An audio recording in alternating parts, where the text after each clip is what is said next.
Good evening, friends. Welcome to stream.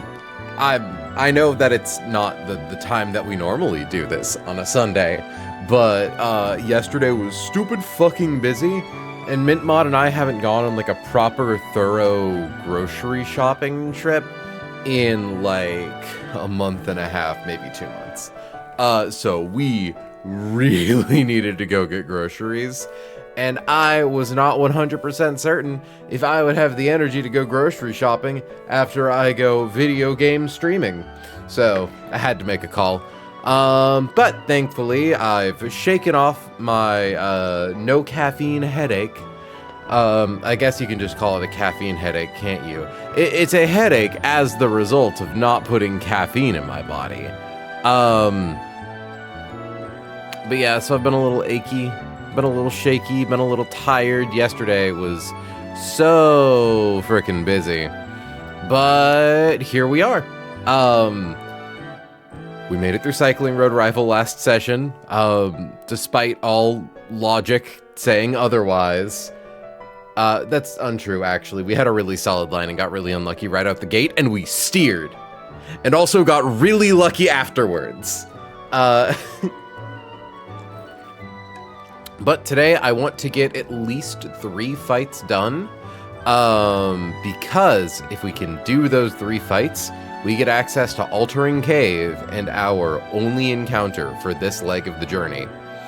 And it has a 20% chance to be my favorite little baby Riolu. So, I should probably actually, like, launch the emulator and stuff. And make sure that I don't have the emulator, like, muted or anything, because I have a bad habit of doing that.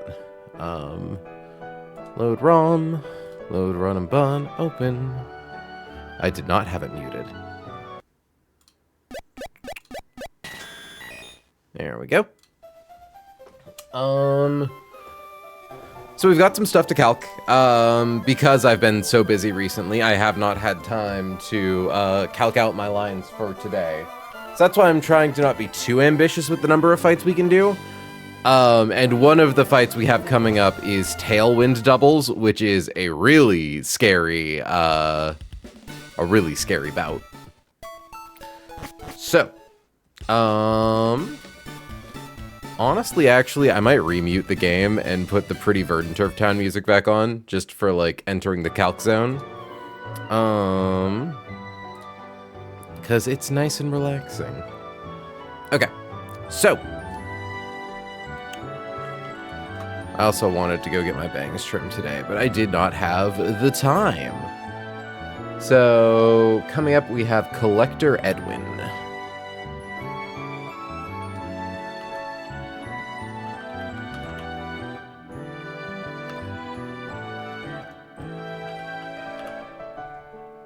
Oh, hey, Skitty.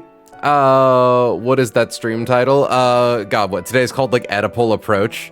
It's because we're on our way to go kill our father. I don't know what you're talking about. We're on our way to Petalburg to fight Norman, our dad. I think you're thinking too hard about it. Yeah. So, opens with Typh.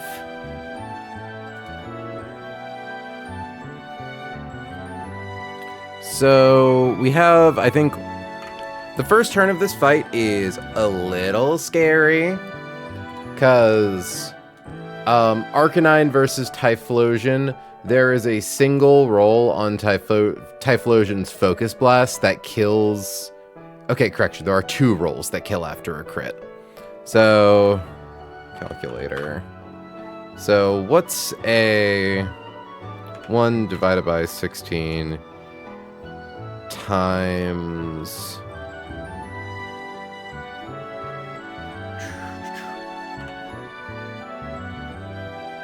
1 divided... Ooh, hold on.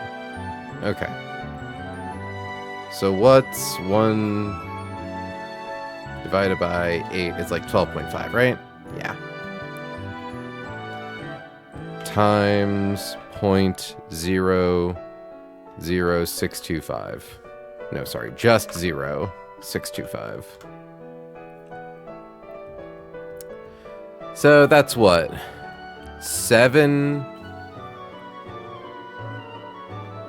It's less than a 1% chance. Which is still a chance. It's basically like 1 in 128. Actually, would I have an easier time doing this on my phone? Hold on. Let me run the numbers. We are set to singles, just making sure. This thing has blaze and charcoal. Because thankfully, if we survive the hit, we one-hit KO it with Rock Slide.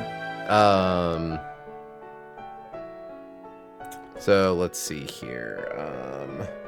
1 divided by 16 times 1 divided by 8. Yeah, okay, I did it right. So it's a 0.7% chance.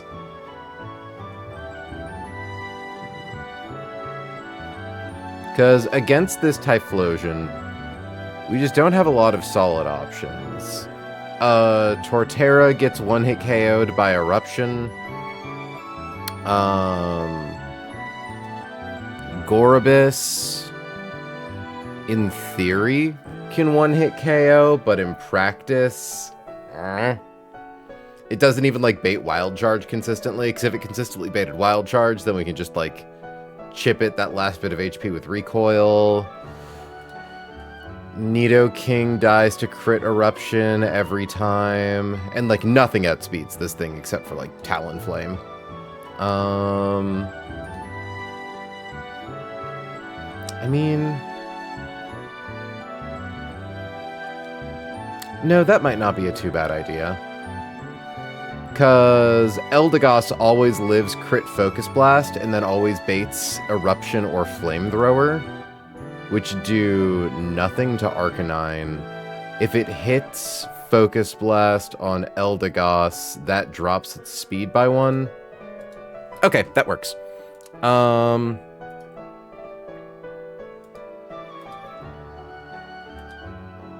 Its weakest move into Eldegoss is Wild Charge.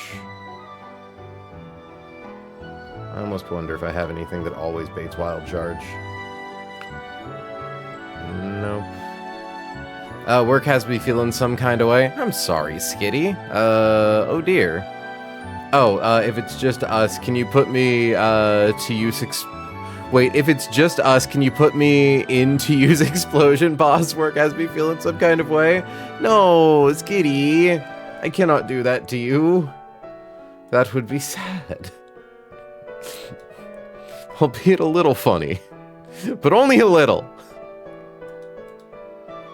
Yeah, okay. So, open Goss. Or sorry, open Arca.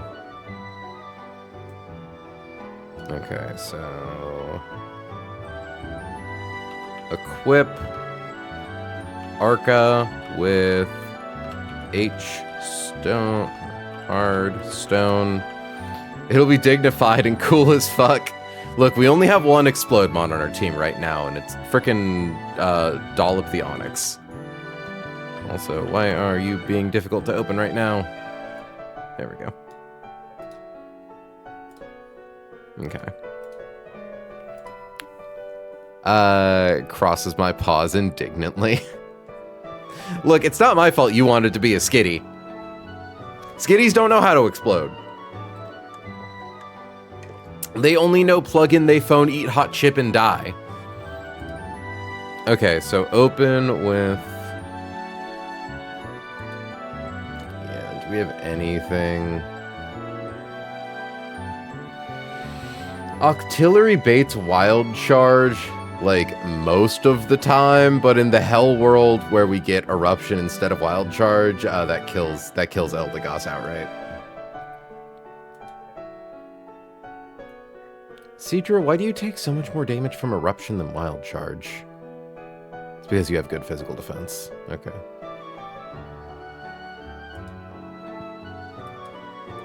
Yeah, okay.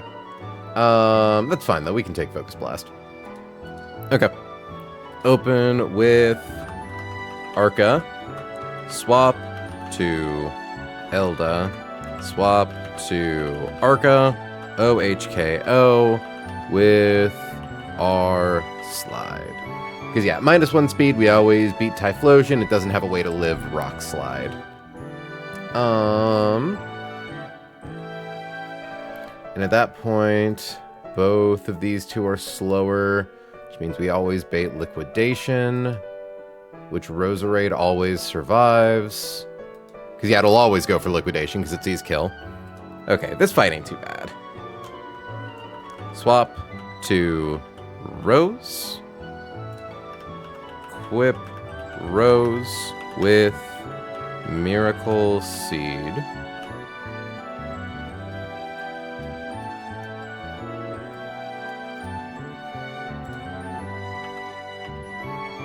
Not Miracle Berry. Miracle Seed. Okay.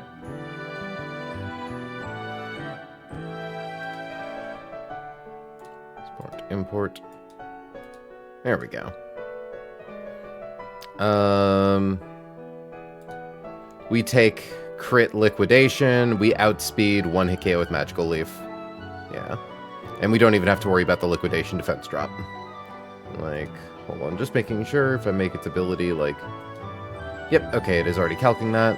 I don't know why it wouldn't, but I like to make doubly, triply certain. It never goes for Scary Face. And even if it does, we always live 1 hit off this thing. Sorry, so not swap to Rose. Swap to Farah. Swap to Rose. OHKO with Maleef. Swap to Mega. Meganium, you don't even do that much damage to Roserade, if I'm being completely honest. Like, there's theoretically a world where we just stay in with Roserade and 2-hit KO with Venoshock. Because Acrobatics doesn't always kill, but...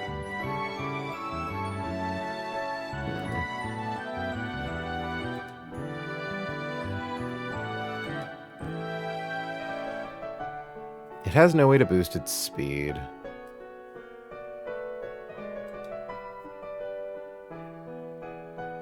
No, but it sees we outspeed in 2-hit KO, so it never goes for Swords Dance. Okay, that's nice. Which means it should always go for Earthquake. Yeah. I think we can pre-poison Talonflame. Because we can't risk giving it a Cherry Berry, and then Cherry Berry not proccing. Though, honestly... Yeah, because then it could go for Swords Dance. Okay. Pre-poison Talon. Well... 1 Poison Tick, 2 Poison Tick, 3 Poison Tick. I don't know, maybe we just... We have access to Roost. Okay, yeah, having access to Roost, it never goes for Swords Dance because we outspeed and 2-hit KO. I think that's fine. Swap to Tallow.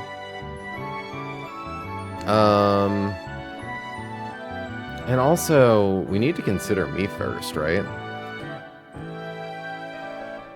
You always go for Eruption against Talonflame. So, like, we always use their moves, but better, which is interesting. Okay. Pre-poison Tallow. So swap to Tallow. Use Roost. Use Acro. Use Roost.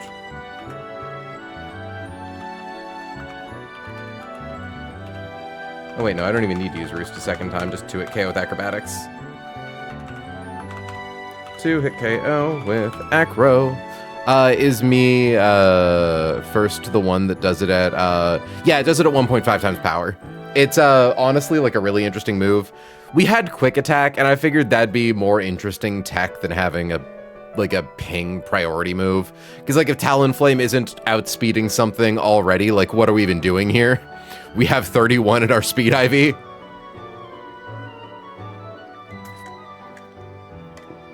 Okay, cool. So we have this with Talonflame against Meganium. We could also bring, maybe not the king. Bring like Tort. Hitmonchan. Thick fat. I was about to say, I'm like, why does Ice Punch do like no damage? Yeah, we can probably bring Hitmonchan, just in case something goes wrong. Also, you should be able to get away with giving Tallow a Cherry Berry, because if you get paired, they're more likely to set up, right? Well, the issue... So the thing is, Talonflame always outspeeds and 2-hit KOs Meganium, so it never goes for Swords Dance, including the turn we swap to Talonflame, because we're swapping from Roserade, who outspeeds and 2-hit KOs with Venoshock. So it'll only ever go for Body Slam. If we're poisoned, we never have to worry about getting paralyzed, so we have the luxury to just use Roost, then Acrobatics. The issue with Cherry Berry is if we get paralyzed, like if we don't get paralyzed, Acrobatics no longer shows 2-hit KO, so there's a chance it goes for Swords Dance.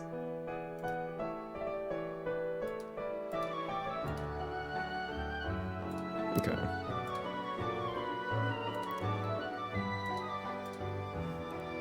Let me just double check something with Eldegoss on Typhlosion.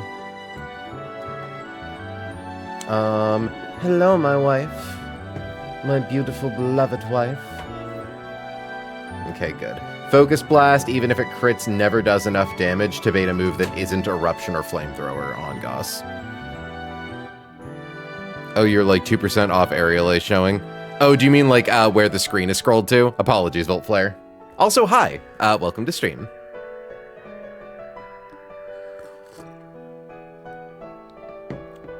Oh, I'm 2% off of Aerial Ace. That's a good point. Does Aerial Ace show KO? No, it doesn't. Which is unfortunate. My Talonflame has a really good attack stat. Yeah. Would you hate me if I said Awawa? I would not hate you if you said Awawa, Laika. You're like the one person who gets to get away with it. Okay. So, we need Doggy. We have Tort as a just in case. We get Old Lady.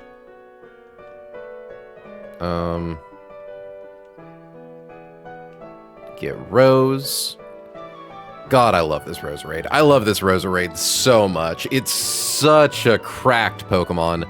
Genuinely, the thing our team was missing for so long was like just some real good heavy hitters. And I feel like we've finally gotten there with Acrobatics, Talonflame, and Technician Max Speed Roserade.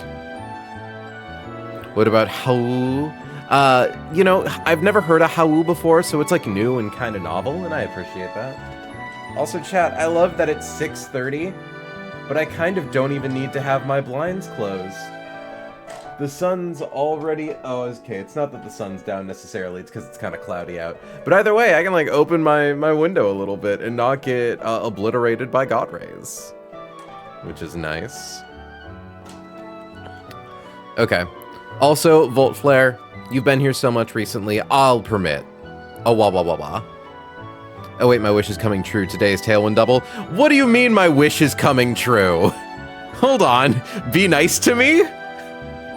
Fucking waiting to see my ass get absolutely demolished in Tailwind Doubles.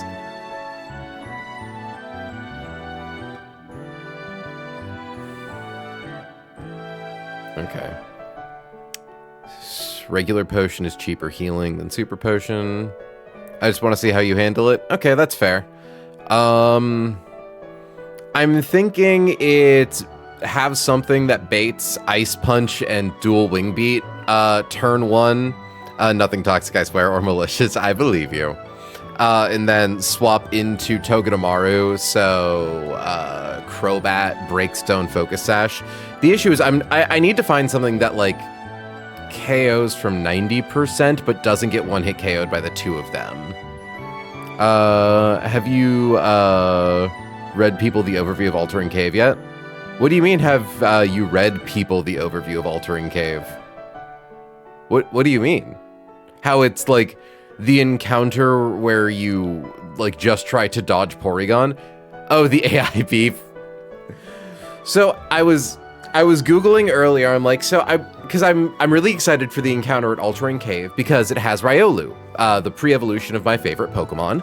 And I'm like, oh, I really hope that we get that. I'm so excited to go to Altering Cave. I wonder how many encounters away that is. So I Googled like how many encounters between Cycling Road Rival, or how many fights between Cycling Road Rival and Altering Cave. And the AI overview, I noticed it like looked weird. I'm like, why is there an AI overview for this? So I like read it for a second, and it basically said like there is no, oh my god. It basically thought that I was asking if there was a feud between the ROM hack Pokemon Run and Bun and the location Altering Cave in Pokemon Emerald. Truly insane thought process. Volt Flare, I know it's like the most basic bitch choice on the planet. My 3 favorite Pokemon: Lucario, Sylveon, Carbink. I love Carbink, baby. He's my little boy. I don't think he's an encounter in this, unfortunately, which is a shame because I feel like Run and Bun would be the environment where a Pokemon like Carbink would thrive. Carbink is cutesies. Hi, Ilmuffinsar. I'm hoping I read that right. Welcome to stream. Is this your first time in? Also, what was number 2? I'm in ads. I'll wait until you're out of ads. That being said, I can't advertise for you to subscribe. You're in ads. Wait, why do I have the... Oh yeah, I want the turtle in here. Okay, so we are going to give Hamilton the hard stone. Look out, chat. He's hard. We are going to give Perry like an Oranberry. She probably already has one, TBH. She does. Trans bunny woman as faves. Be nice to me. Be nice to me.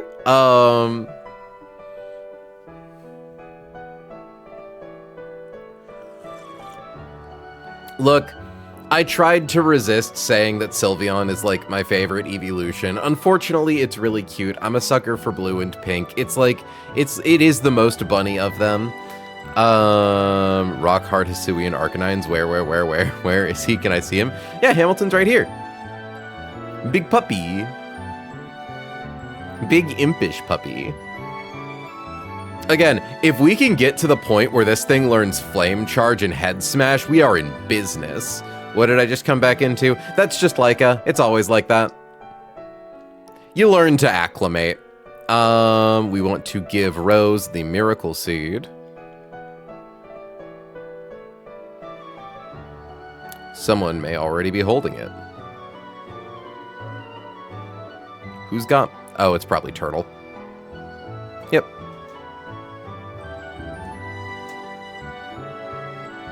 I'm still so sad that my fave Pokemon is literally one of the worst performing in the franchise. Again, I'm also a Carbink fan. We're in this hell together. But yeah, Luxray is bad. We want no item on Scalpel. And we'll just give like an Oranberry to Turtle and Kethri. If it has Intim, it can't be bad. I mean, don't get me wrong, it's probably all right in Run and Bun, but I mean, like, in a competitive context, Luxray is bad. Like, see, the funny thing is, Mintmod, it's a shame that you're so scared of Nuzlocke, because this really is the context where something like Luxray would be at its absolutely strongest.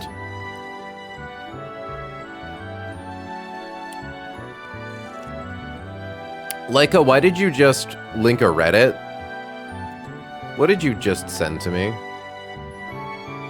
CND Media, what does that mean? I'm assuming...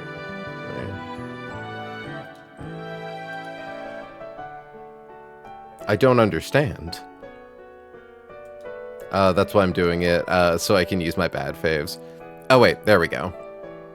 Can I try raising you up? Sure, lol. Please, please, please, please, please, please, please. Yeah, no, love that. Still obsessed with the thought of Sterling and Felice doing that in sequence. Oh, that's right. We also have two pre-poison scalpel. Same, I just use my bad faves in playthroughs anyways, unless they're really bad. Well, that's the nice thing about a casual playthrough, is that you can kind of always use whatever ones you want. My issue is that I haven't been able to use Carbink in a playthrough, since Carbink became one of my favorite Pokemon. Like, chat, I don't know if I've shown you this. Dear friend of the channel made me, it's a little hard to see because my camera doesn't like it when I hold things close up, but this is a shiny Carbink earring made out of Sculpey clay. I have 2 of them. Can I share an image of my faves, BT-dub? Sure, if you want. But yeah, my fave moms are Luxray, Chandelure, and then like maybe Riunculus. I'm so sad how far Riunculus has fallen from grace. Okay, so we are going to apply Poison. I really hope you have 2 earrings. I do have 2 earrings. They were a gift from my friend. Okay, so we are going to pre-poison Scapel, so that way it does not get paralyzed by the BBW Magnium. They were actually a gift from the person who gave me my key necklace. My dear friend Challen, who will be flying out to visit for our wedding coming up. I'm basic, most of my faves are starters. Hey, there's no shame in that. Alright, let's see what we've got, Volt Flare. Respect Lilligant, respect Krokorok. I've also really become a Roserade fan. Cresselia is adorable. I see like a lot of meta picks. Galvantula, an enlightened choice. Shaman's such a cutie pie. Swampert, fun fact, my first ever Pokemon was Mudkip, back in Sapphire. Technically in my brother's copy of Ruby. Serperior. I respect having both Shellos and Gastrodon. Caracosta. I will forever be partial to Caracosta thanks to Pokemon Super Mystery Dungeon. A delightful list of choices, though. But yeah, no, I'm not going to act like my choices aren't like a little base. Like, I like what I like.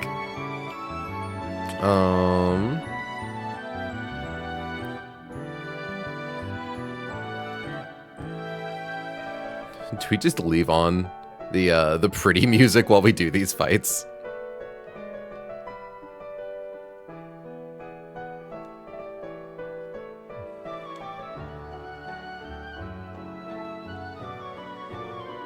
Okay. And nothing for Whirlipede and Scolipede. Oh, sorry, I should have also acknowledged that, especially considering, Leica, it's your boyfriend. Pause that, unmute this. Leica's a big fan of Scolipede for totally normal reasons. Okay, so, where is Potion?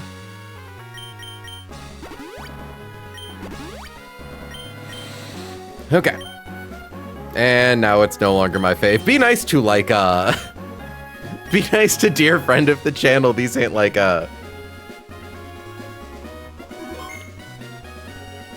Okay. So, the line.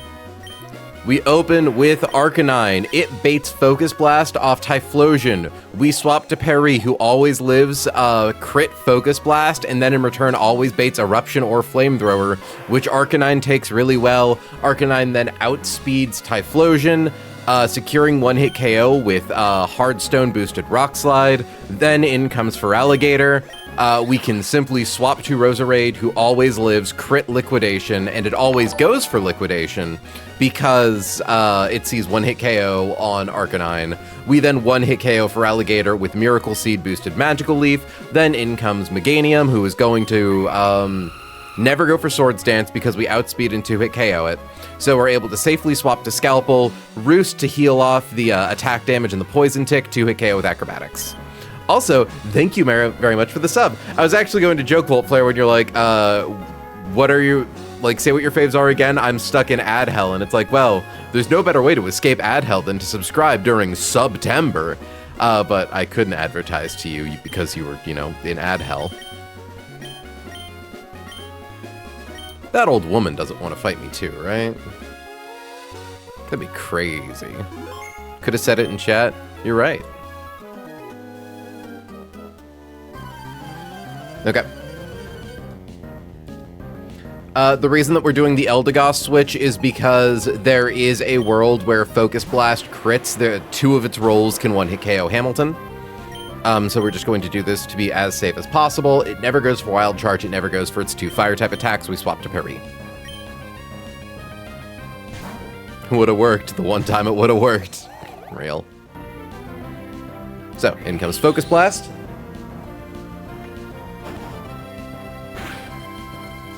Cotton down triggers. Typhlosion speed is now 67. It is going to go for Eruption or Flamethrower. We swap back to Hamilton.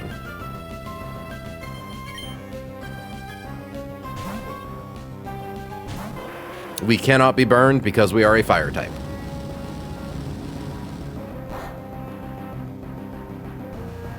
Okay, we now outspeed, 1-hit KO with Rock Slide.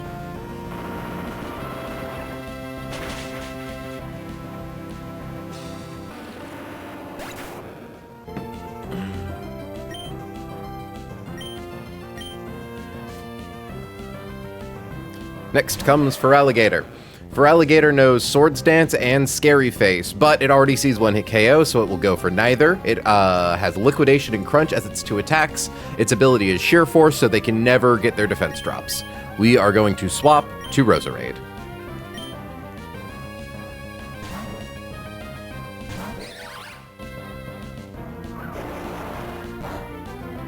Liquidation does at most 46% without crit. We now outspeed Feraligatr, 1-hit KO with Magical Leaf.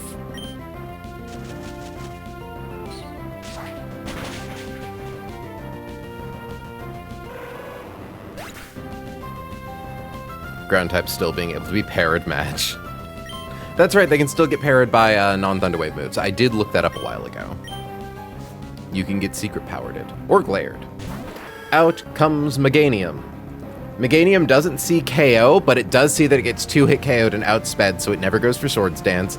It is going to go for Earthquake or Body Slam. Odds are heavily leaned in Earthquake's favor. It's the one that we want to see it use. We swap to Scalpel. Oh, right, or Body Slam. Earthquake, we take no damage. We don't bother roosting because we didn't get hit. We just go for Acrobatics.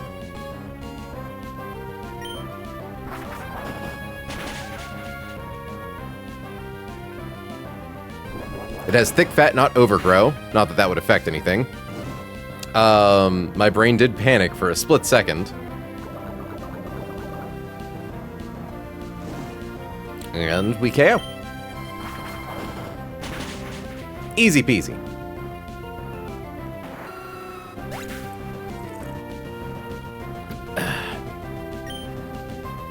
Imagine not me firsting. There's no reason to, oh, that's true. I could have me firsted the Body Slam for the KO. That would have been fun. And I believe me first fails if they use a status move. It specifically has to be an attacking move.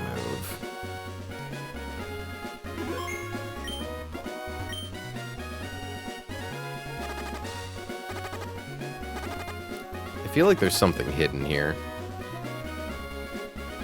But there isn't. Oh wait, I have the item finder. That's right. What can I do with that?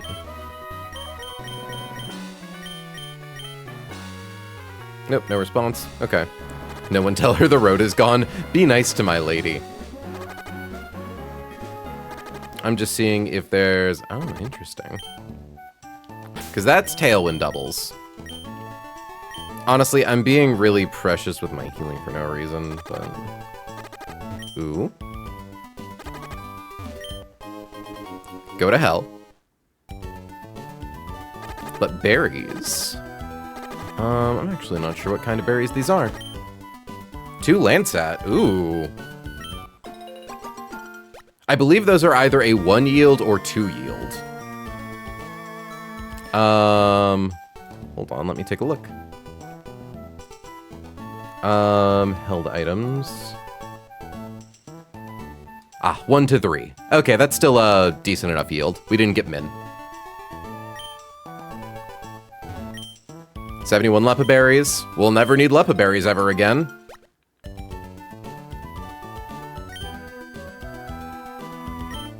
Ah, 1 Landsat. That's unfortunate. Berry Chews aren't 1 to 3. These are the only Landsat berries we will ever get. Still, it's better than getting 2.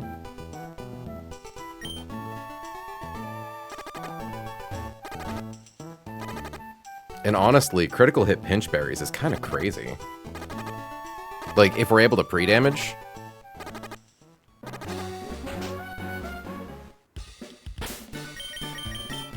Honestly, our berry yields on this seed are pretty bad. Scalpel never actually dies to poison, even though my brain is always afraid that it will.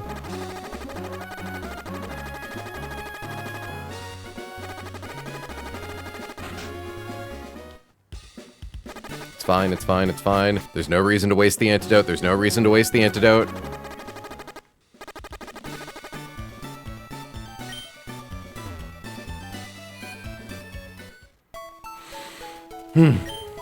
I need to finally hit a point in my life where I stop being afraid of, like, literally sure things.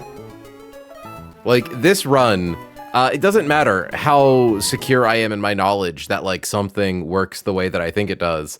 I will still panic that it doesn't.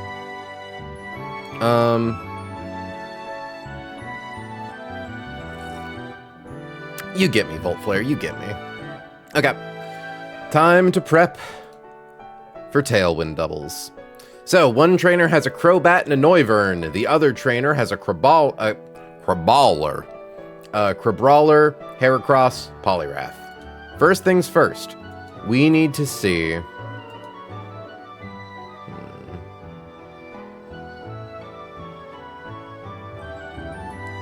Hypnosis, Super Fang, Dual Wing Beat. Okay.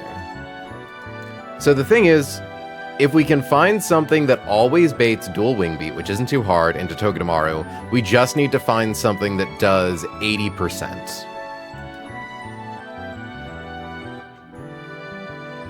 Because also...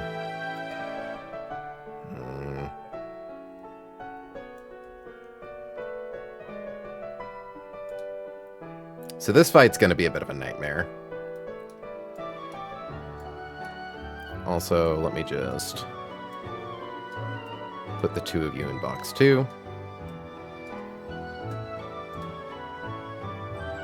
I should also actually look at level up learn set for Flygon. Because assuming it's 42 that we evolve you at. Okay, no new moves.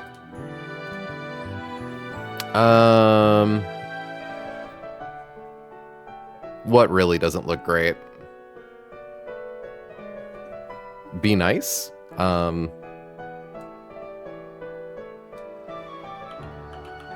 Black belt.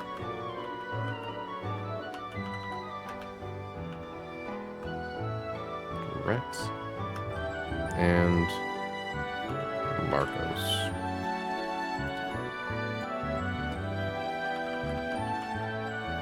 Opens with Tallow not taking Oko.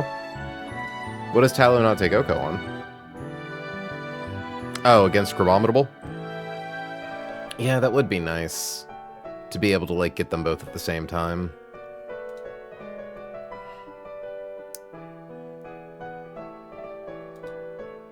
Because, like, the issue I'm having is that Crabominable can Oko Arcanine Hisui. Like, it always Okos with Crabhammer, which means we can't effectively KO bait around it. We're really suffering from not having Crawdon, because Crawdon, you know, we could lower it to 1 HP, we could spam Protect turn 1, being able to use Rock Slide. I suppose it wouldn't be Rock Slide, but you get my meaning. Okay.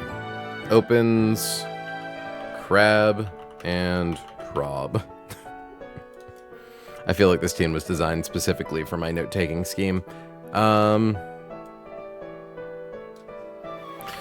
So, the main thing is that we kind of just need to avoid Crabominable for a while. The nice thing it has is that it has Protect. So after turn 1, it's liable to just kind of spam Protect at weird times. Unless it, like, sees KO on something. Because, like, what do we have that does... Okay. How much damage do you take hitting Togedemaru? You have 124 max HP. Divide that by 8. 15. Okay, so... subtract 30, you're at 94 HP. What do we have that can do a minimum of 94 damage?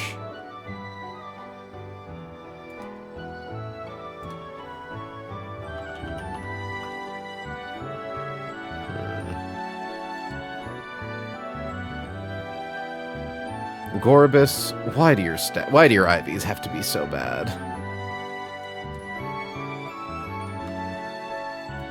Like, this would almost work if you were just a little better.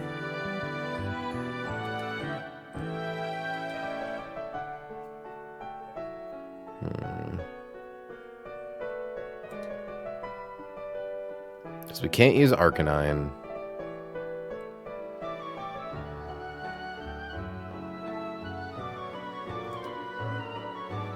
Like... oh, also we gotta set it to double. Okay, that helps.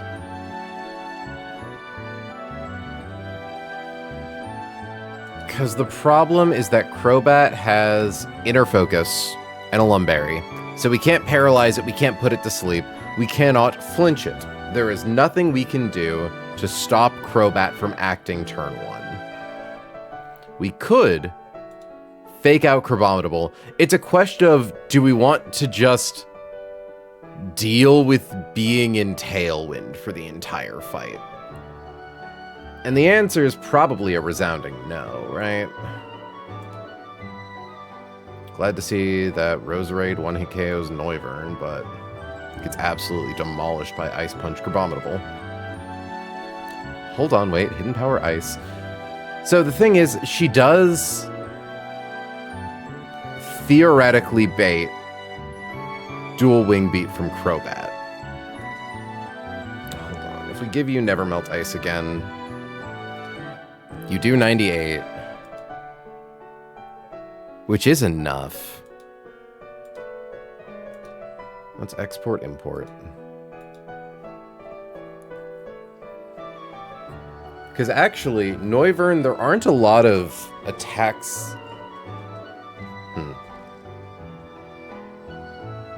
Dragon Pulse, Air Slash, Flamethrower, Tailwind.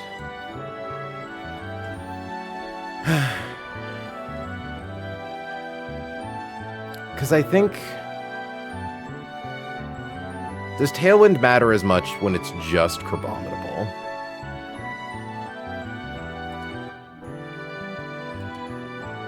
Because, like, Crabominable will see close combat KO into Togedemaru.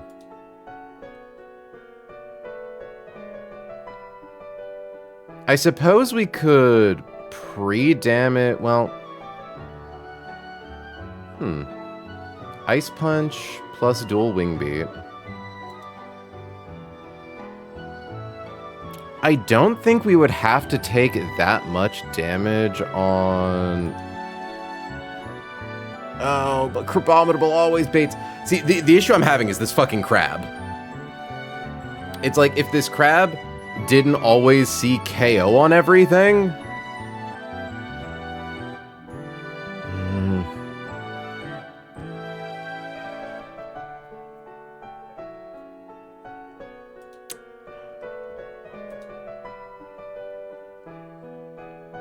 You also bait Dual Wing Beat, but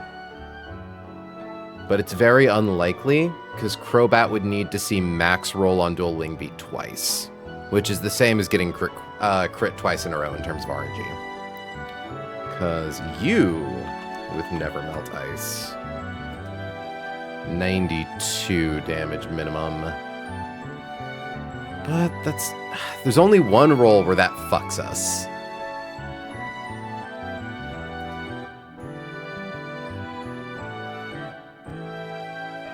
And then you definitely demolish Noivern. What happens if you try to slow everyone down to counteract Tailwind? The problem is that everything is a flying or ice type move, so getting Cotton Down off with Gossifleur just isn't that realistic here. But I am thinking Nevermelt Ice Hitmonchan is probably going to be our hero here. Because I think Togedemaru always baits close combat from Chronometrable, and it always baits Flamethrower from Noivern if we get its HP just low enough to where they both see KO. Hitmonchan can definitely KO Noivern with a one-hit KO. Doesn't get... Chronometrable doesn't see close combat KO on it. I think we could, in theory, pivot into Talonflame. Maybe Seismitoad.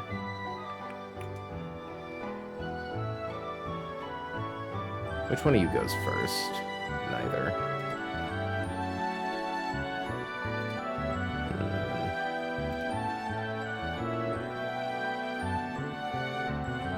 Because once we get it down to just Chronometrable, it really won't be that bad.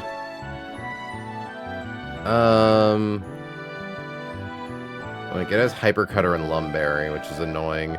But at that point, we can, like, swap around two Pokemon. We have two Pokemon that know Fake Out, so we can, in theory, just alternate them in and out, until we get to a point where we can just start double switching. Because, like, Heracross gets its shit rocked by Talonflame. Guts Flame Orb. Yikers. Poliwrath doesn't quite get its shit rocked by Talonflame, but it gets its shit rocked by Roserade. Okay. So let's give you the Miracle Seed again. Okay. I don't think this is going to be as awful as I first thought it was.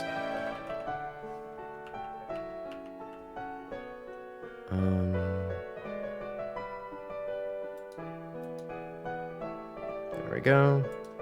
Export, import. So that being said, chat, I'm going to take just a second to run to the restroom. I will be right back in like 5 minutes.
I write back, which is to say I back.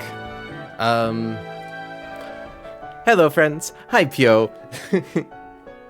I doubt it's a good idea, but what happens if you try... Oh, I already read that. I was playing Cyberpunk with stream volume off, and then BAM! Gone! Okay. So, if I recall correctly, Volt Flare, feel free to fact check me on this. When it comes to determining who attacks with what, the AI looks for, like when it comes to Switch AI and setup AI, it always assumes that it's going to get hit for the maximum amount of damage. But when it comes to determine what it's going to, that it will attack with the maximum amount of damage. But when it comes to determining who it hits with what, it does a random roll of damage to see, right? So if a move does 10, 11, or 12 damage, it'll basically roll to determine, it's oh, we'll do 10 damage. If I have 12 HP and it rolls, 11 HP and it rolls the 10, that for sure? Okay. I think I am willing to risk using Hitmonchan as my opener, because the only world where Crobat sees... it doesn't roll for Switch. For Switch, it always assumes highest possible damage, which is nice, because it makes Switch AI a lot more consistent. Yeah, because I'm not afraid of Hitmonchan getting KO'd by Crobat. I'm a little afraid because if any of its hits crit, then it's basically guaranteed to get KO'd. What I'm afraid of is if it gets hit by Crobat, it means that a bunch of other things will target Hitmonchan. Hi, Newt. Welcome to stream. Answer my question. When it comes to determining who the AI targets with a move, it does a random roll of its various move damages, right? So this Crobat would only target Hitmonchan over a guaranteed KO if it rolled 48-48 on both of its damage ranges. Or hold on, wait, actually. Oh, it might be worse than that, actually. 44 plus 48. No, that's correct. It has to be 48 twice. It doesn't just assume that it'll do max damage. So, okay, let's say I have my Roserade, yeah, okay, it looks at the damage roll. It knows what its damage rolls are in advance, essentially. It doesn't assume maximum possible damage.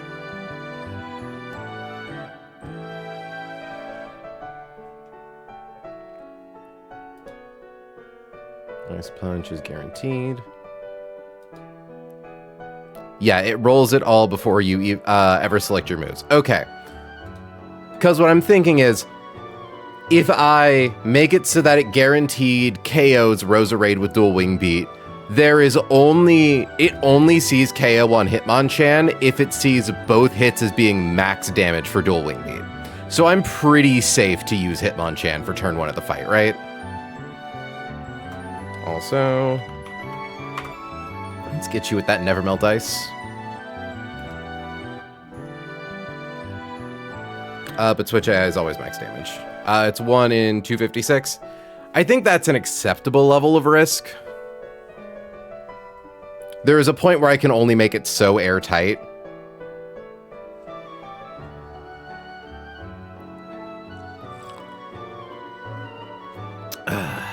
Okay. So how I do this is I pre-damage Roserade to 88 HP. Pre-damage Rose to 88 HP. Open with... Oh wait, also... Equip Hit'em with Never Melt Ice.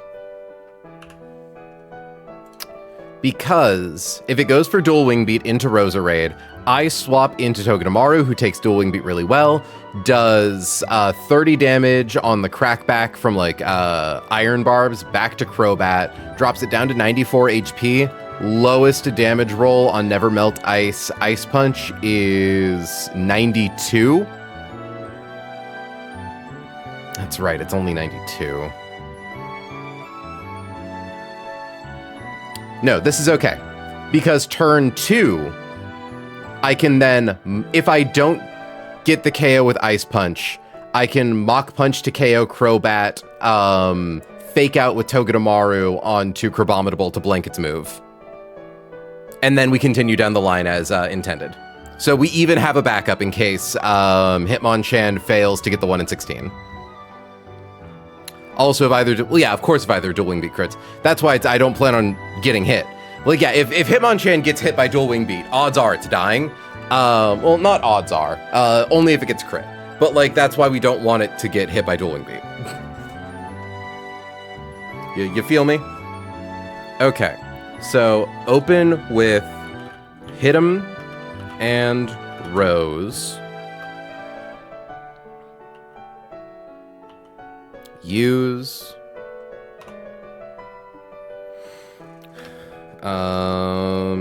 Ice Punch.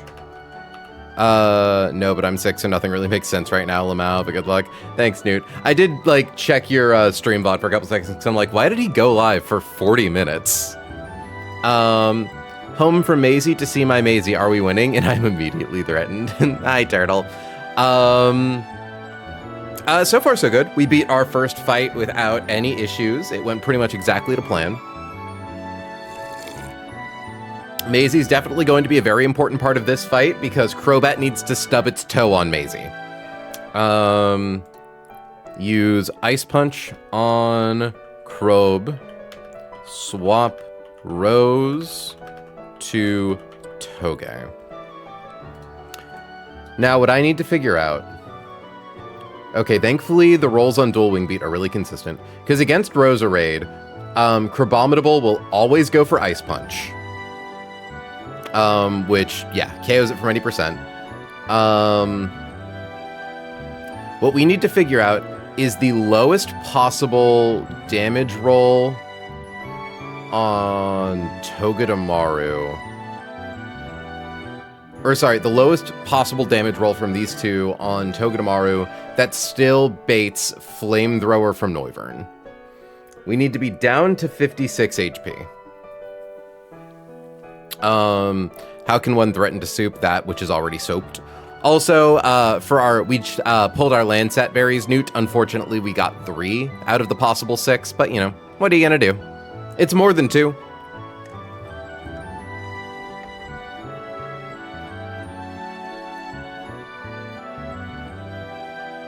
Okay.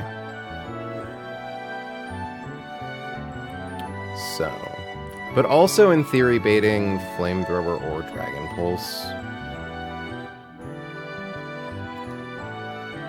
Because you live, Dragon Pulse, Flamethrower, Togedemaru, they would go for Close Combat or Crab Hammer. Okay, yeah. I think as long as we give Torterra like an Oran Berry, Torterra is a safe switch off Togedemaru. Okay.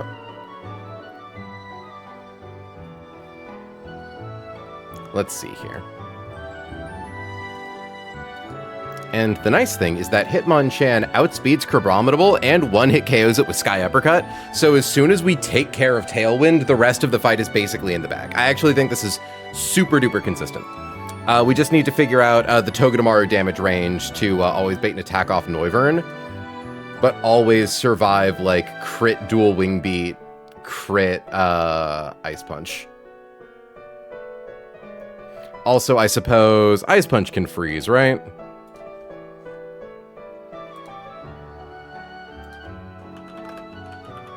%10 chance to freeze the target? Okay, yeah, we give Togedemaru an Asper Berry. Okay, so swap Rose to Toge. Swap to Crab and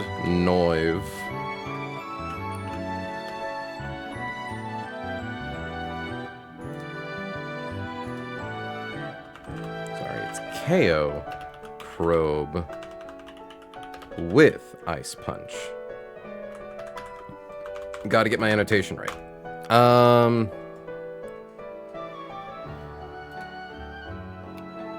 Because, yeah, against Crabominable, there's basically no world where it goes for Ice Punch. We just need to get Togedemaru down to 56 HP. And then it goes for either Crab Hammer or Close Combat, both of which Torterra survives. Okay. And on that swap turn, Hitmonchan KOs Noivern. Because thankfully, Hitmonchan... Honestly, Hitmonchan does so much in double battles by virtue of having a high special defense. It means that things very rarely see KO on it. Like, from full HP. Okay. So, Togedemaru, the lowest damage you can take from Crobat, 177 minus 6 twice. From Crabominable, you will be getting hit by Ice Punch. The lowest you can take is 29. So that drops you to 130. That's incorrect. You have 117 HP. 7 minus 6. 6 minus 29. Drops you to 76. Our target here is to get you to 56. So, lowest rolls on you.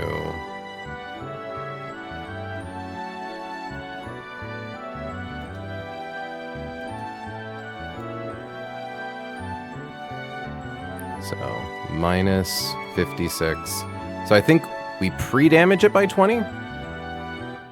If I'm doing this correctly.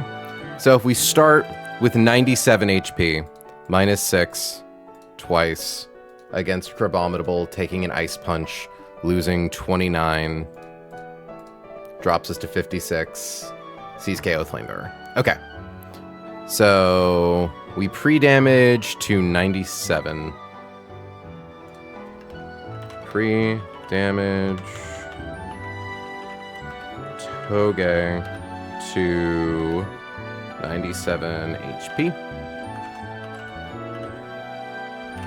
So, in a world where Maisie starts the fight with 97 HP, let's assume we get hit with 2 crit dual wing beats and their max damage. So, minus 10, 10, drops to 77, and a crit Ice Punch. Does 51. Drops us to 26 HP.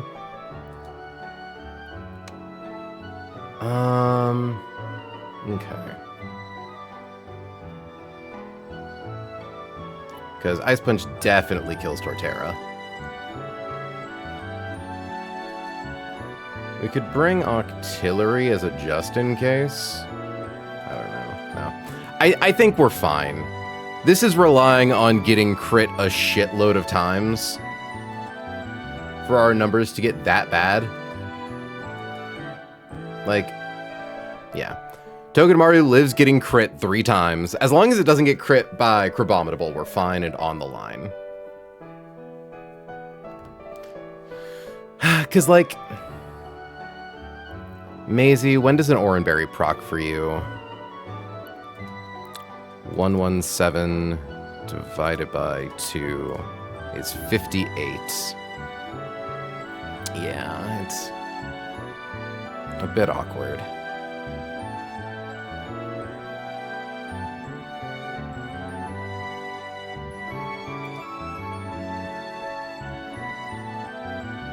Yeah, I think we just bring Togedemaru in normal style. Just 50 or 88 HP should be fine. The worst case scenario, it sees kill with random move on Crabominable and never air slash on Noivern. So in theory, like, Octillery probably lives. We can just bring Octillery as like a swap mon, potentially if we need to. I think this works. Yeah. So. At its current HP...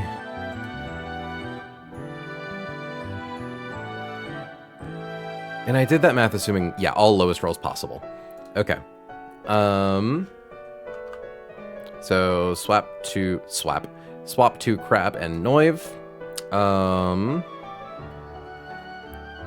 OHKO, Noive with Ice Punch. Swap Toge to Tort. At this point, Torterra will be out the brink of death, but since it can't be crit, that means we're totally safe for the swap. Be nice to how I say swap. And at this point, Flamethrower or a Tailwind has never been set up. We are clear to sweep through the rest of this fight. Because now we literally get a free turn to position our second team member in. By virtue of having two of the Pokemon on our team, no fake out with Togedemaru and Hitmonchan, we can just kind of swap back and forth between the two of them while we get our other Pokemon into position. Wait, aren't you wearing your signature necklace? I'm wearing one of my signature necklaces. I just like this one with this outfit a little more. I do also have the flower one, but it gets caught in my hair a lot. Also, my phone just buzzed. 1 second.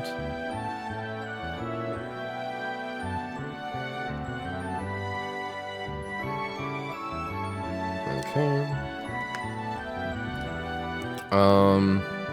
So yeah, swap to Crab.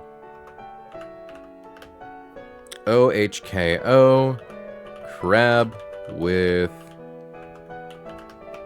Uppercut. I'm so glad that Hitmonchan is finally, like, really popping off. Like, it really feels like we're finally getting the payoff for carrying through the early game with this thing having kind of subpar stats.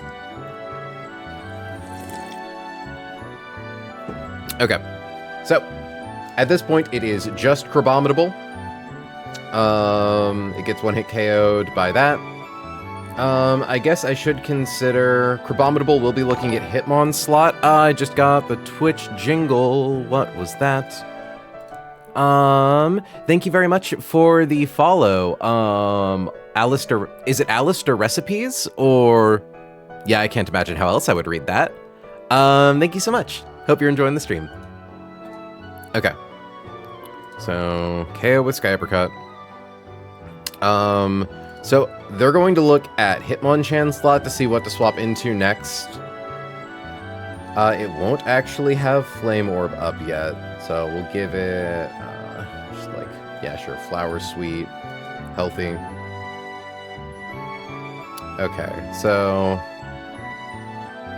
it does see that it outspeeds Hitmonchan, does more damage than it takes. Poliwrath does not.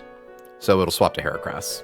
So we want to swap Toge into Talonflame, who absolutely demolishes Heracross. It's not even funny. And then while we demolish Heracross with Talonflame, we can use that as an opportunity to switch Hitmonlee into Roserade to demolish Poliwrath. Swap Tort to Tallow. Swap to Hera.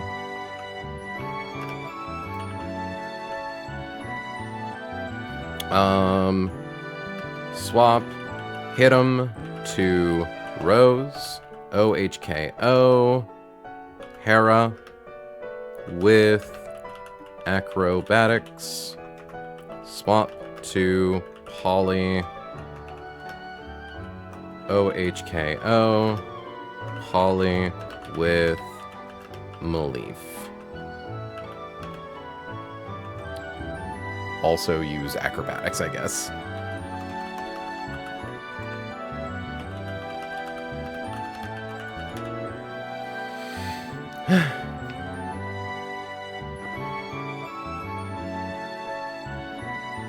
Because, yeah, Hitmonchan will be in the first slot, so Crabrawler will be in the first slot. So we bring Roserade, we bring Talonflame. No held item. Maisie, we give an Asperberry.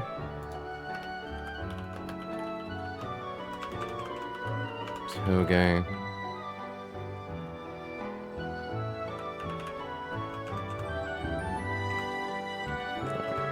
Whip Toge with Asperberry. This is in case Maisie gets frozen by Ice Punch, so that way if we run into the Hell World where we fail to one-hit KO Crobat, Maisie can fake out Crabrawler while Hitmonchan secures KO with Mach Punch.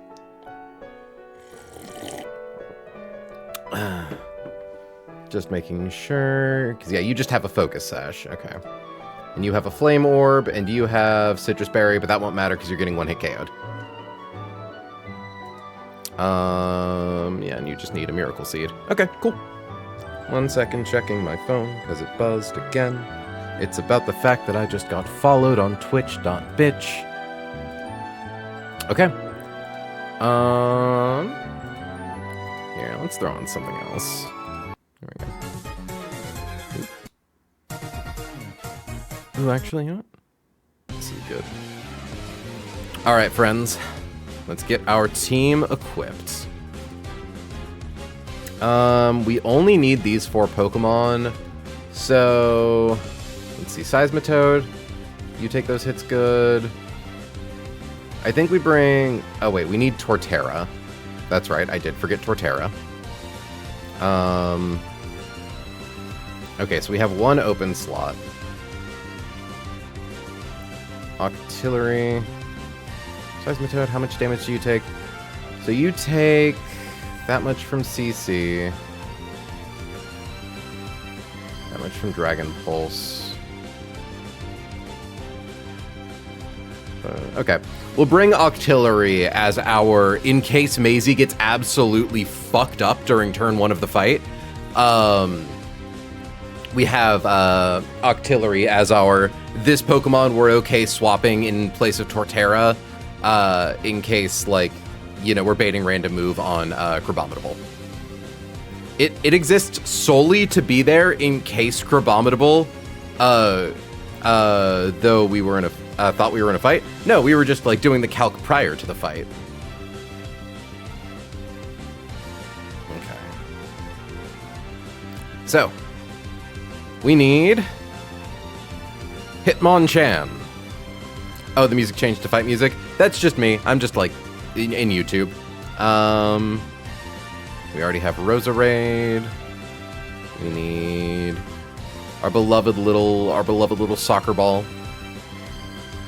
Don't need Goss. We need Octillery. Okay.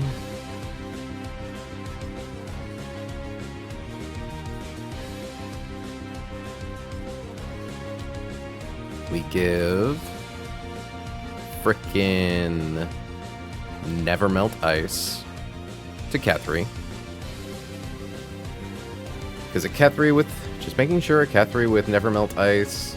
Crabominable is also going to take Iron Barb's chip. Yeah, always gets demolished by Hitmonchan. Okay.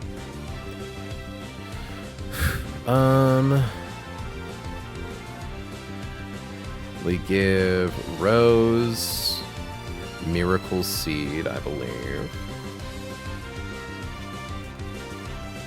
Yep, needs Miracle Seed.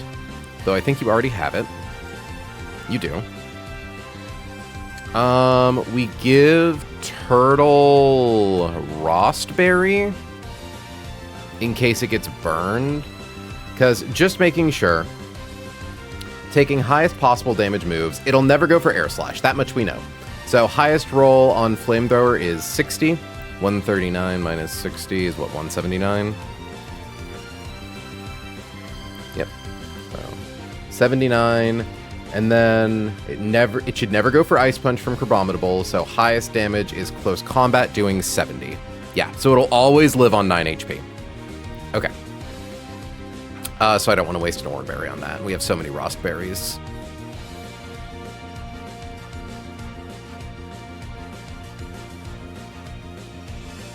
Okay, so you have your Nevermelt Ice, you have your Miracle Seed, you have that. Maisie, we are going to give an Asper Berry in case she gets frozen. Do you get the chance to farm berries? No, you are not allowed to plant berries in this. Berry trees are a consumable resource, baby. And we're gonna give Zeb... I will give Zebulon a citrus berry. Just to maximize... Because, like... Yeah, in theory, if you get hit by crit Dragon Pulse or crit Air Slash... Well, crit Air Slash never does it. Nah. No, we just give you an Oran Berry. I think that's all we need to, Otherwise, like, you just die anyways.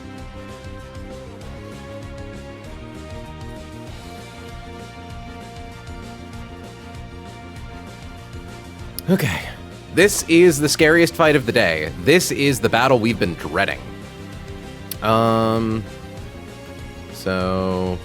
Toge is in slot 4, Rose is in slot 2. I need to run the script. File, load recent script.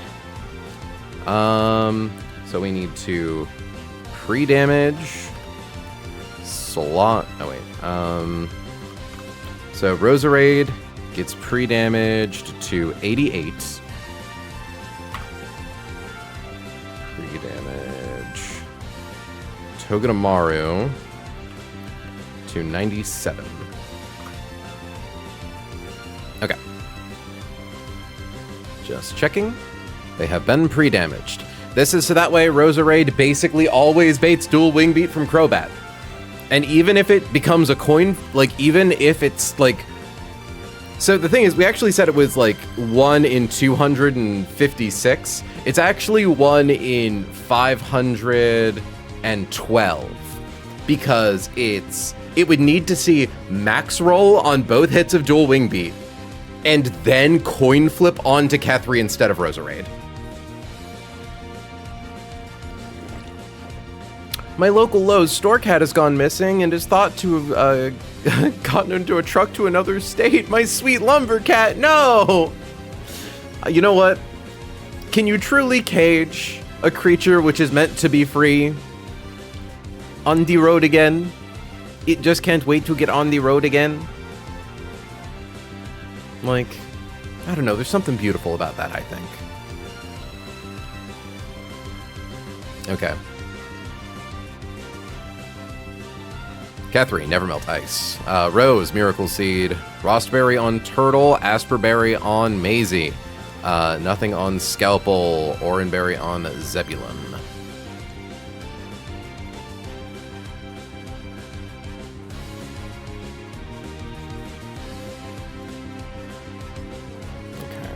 Okay. I do believe we might also... There is a glitch called Left Guy Glitch, where I don't know if... Yeah, I think it only applies in non-true double scenarios. So if that happens, we are allowed to restart the fight to get the enemy Pokemon in the right order. I don't think it'll actually affect things that much, but I would prefer to have everything be as consistent as it should be. Also, we're going to pause that, get the game music back.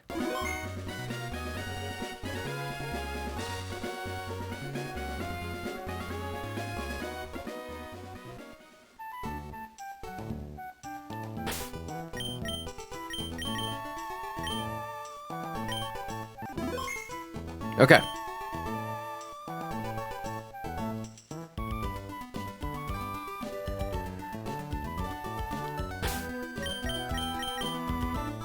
Maisie, why do I have you in slot 4? You should be in slot 3. Thankfully, I did pre-damage you correctly, so everything's fine. Best of luck, boss, cheering for you. Thank you, Skitty. What do you mean by true double? I've heard you say it a few times. So this is a false double. It is a double battle with 2 trainers that have teams of 1 to 3 Pokemon. So if I KO Crobat, they're only allowed to send out Noivern because that trainer's team has Crobat and Noivern. Meanwhile, the other trainer's team has Crabominable, Heracross, and Poliwrath. Meanwhile, Discharge doubles, it is a double battle with 1 team of 4 Pokemon, so anything can be sent out. You have to be a lot more conscious of how you are baiting switches in true doubles. but also false doubles means that you can narrow it down to be a 1v2.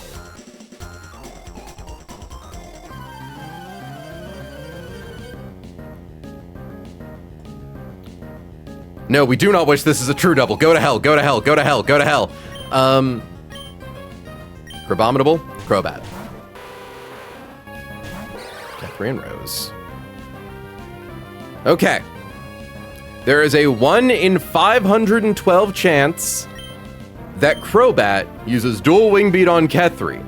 If that happens, we wipe, I think. We are going to use Ice Punch on Crobat. We are going to swap Rose to Maisie.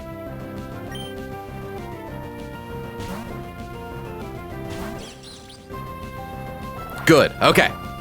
Scariest part of the fight done.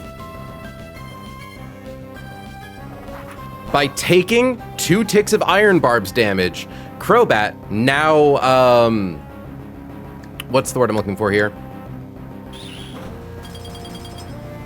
Crobat broke its Focus Sash, so we could KO it with Ice Punch. And it also did enough damage that Kethri could KO it guaranteed with Nevermelt Ice. Now, Crabominable should Ice Punch into Maisie.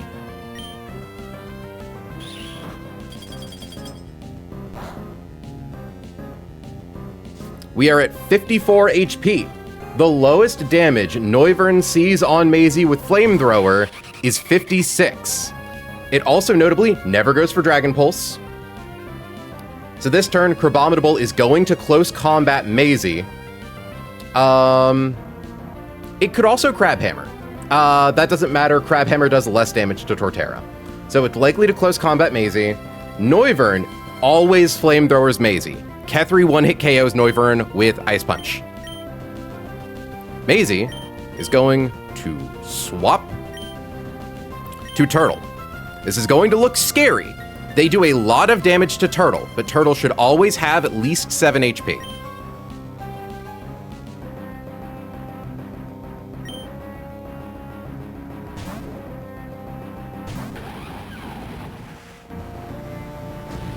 We have a Rostberry in case Flamethrower burns.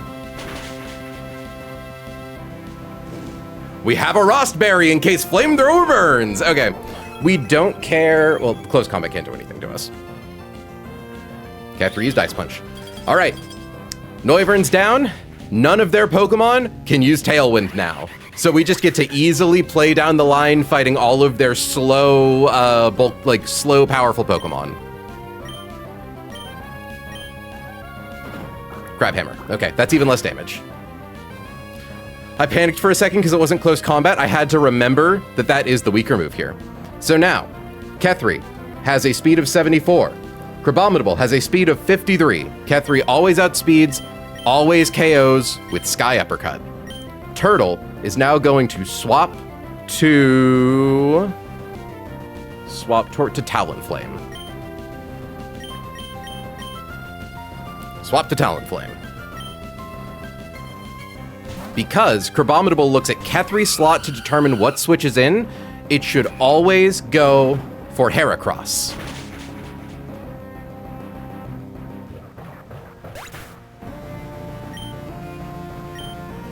Oh, hey, Will. Scalpel's doing great. Your baby girl has been such an asset to this team. Out comes Heracross. Heracross has Protect. There's a chance it uses it this turn because it has a Flame Orb. So I think it's basically always going to go for Protect.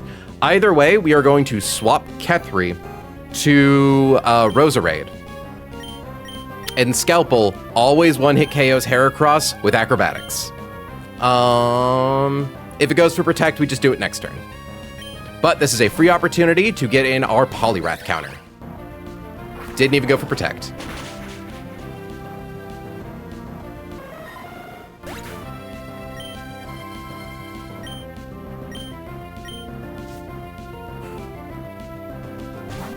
Man, I was told I was gonna dread this fight. Okay. Roserade with Miracle Seed, always one-hit KOs Poliwhirl with Magical Leaf. It does 103%. Scalpel, just to be safe, because I think it probably sees... Yeah, it'll go for Liquidation on you. we will swap you to Zebulon just to make sure you are as safe as possible.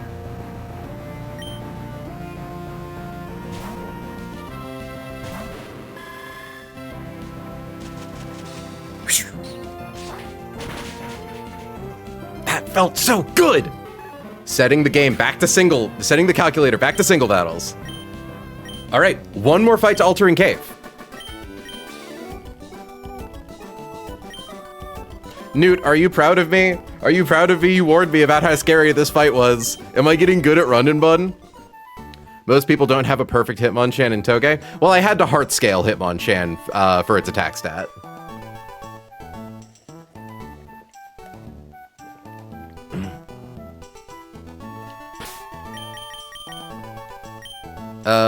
No, it's not very sanitary even if you live alone because mouth bacteria could grow on the cheese when you put it back in the fridge. Yeah, okay, I don't even want to know what's going on over there.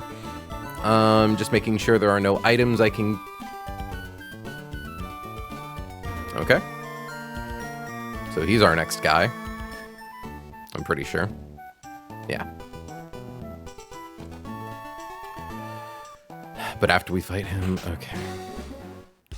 How'd he not see you? Because his sight range is presumably set to the point in the map where you, like, the tile where you would have to stand on to walk past him.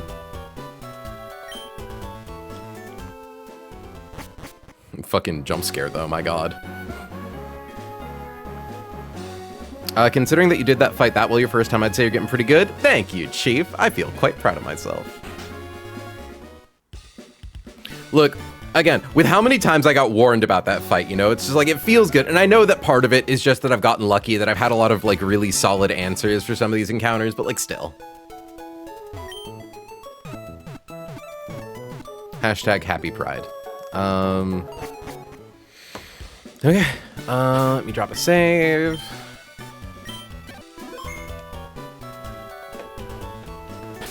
And, ooh, you know what? Let's throw on Aura's Oceanic Museum theme. Also, can I shamelessly shill a Pokemon that I like, that I shill to everybody? Absolutely. Tell us about your favorite little guys.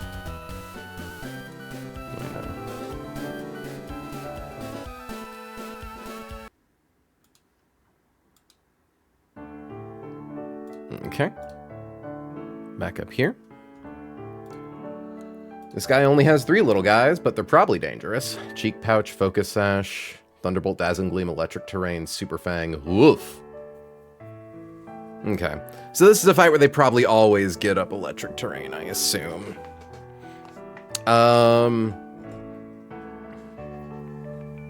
With the Hey Now auto mod? Oh, our hypersensitive auto mod is kind of a feature of this stream.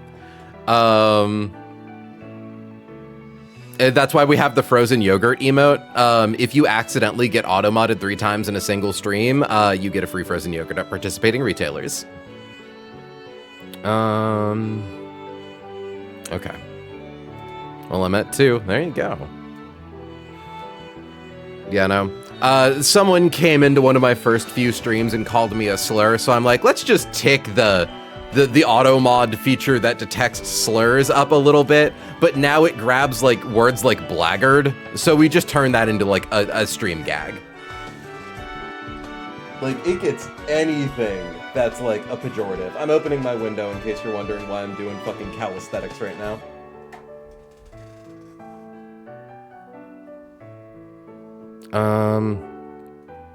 Okay.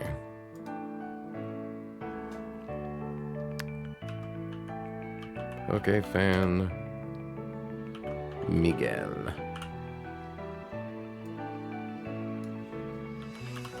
And just making sure we have it set back to single battles.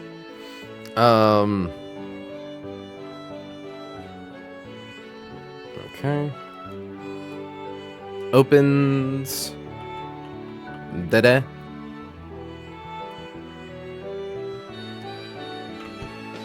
Because, like, what does this Togedemaru have? Ironhead, Zingzap, Steel Roller, Magnet Rise. Honestly, not that dangerous.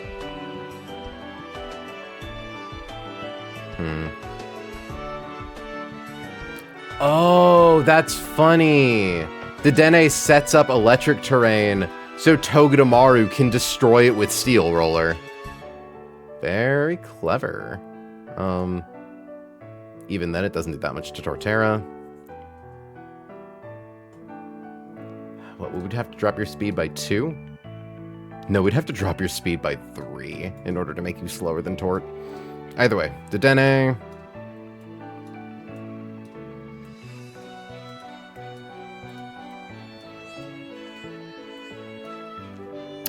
Do I have anything that fake outs and kills? It's got Electric Fairy.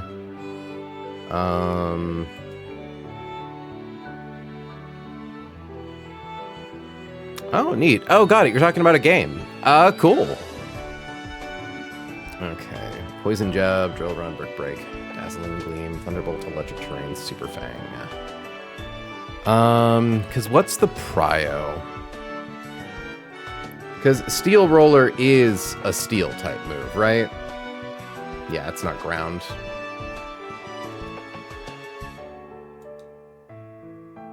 Damn, look at you, Sawsbuck. Look at you beating the shit out of Togedemaru, the little fucking baby.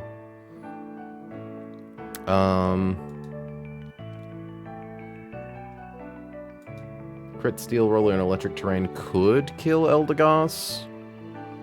It's only like 3 rolls. Okay. Because the AI is pretty heavily leaned towards setting up terrains if they're not already out, right?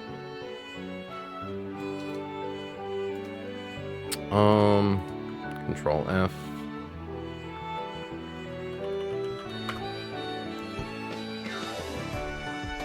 Oh yeah, +8 to be used. Okay.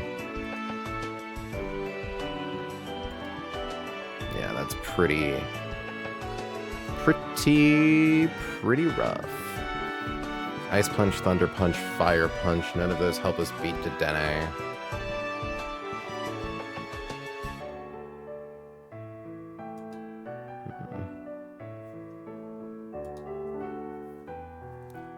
Super Fang could also do a lot of damage.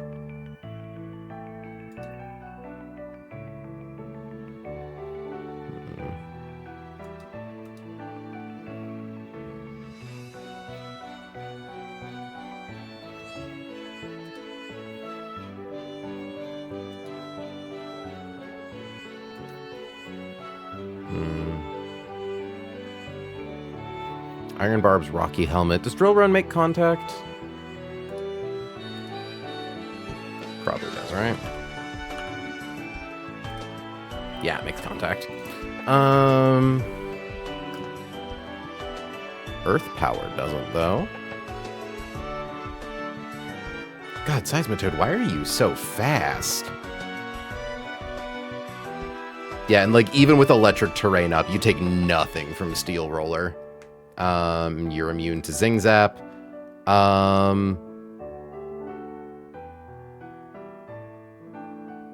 Yeah. I suppose the only worry is, like, okay, Magnet Rise doesn't have, like...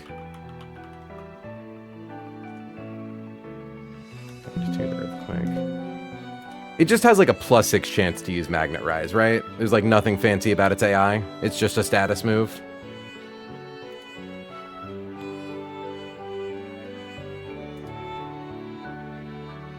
Like, Sky Uppercut demolishes the little twerp, but...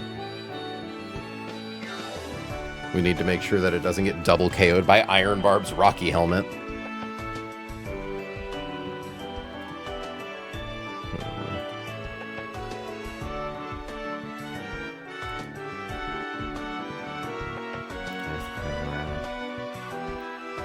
It does at least check if you have a ground type first, move first, though. Oh, okay, so if you don't have a ground type move, it doesn't go for Magnet Rise. I suppose that kind of doesn't matter that much. Well, play rough, Shadow Sneak, Drain Punch, Swords Dance. Yikes. Yeah, Poison Barb wouldn't make that do enough. And this is pre... where's your Smackdown Mon? I don't think I have a Smackdown Mon.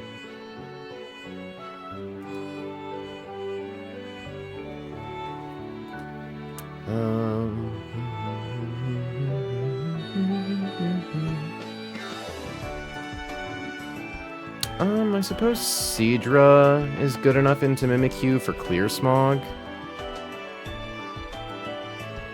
Yeah, no, we have Rock Tomb, Stomping Tantrum, Screech Self-Destruct.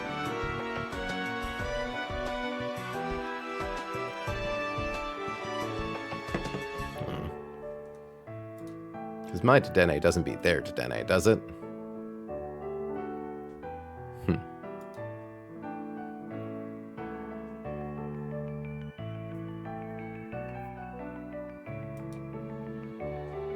You do a lot with Knock Punch, but not enough. Definitely not you.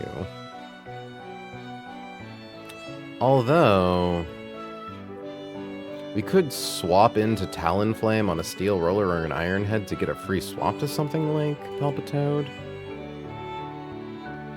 So your worst defense is physical.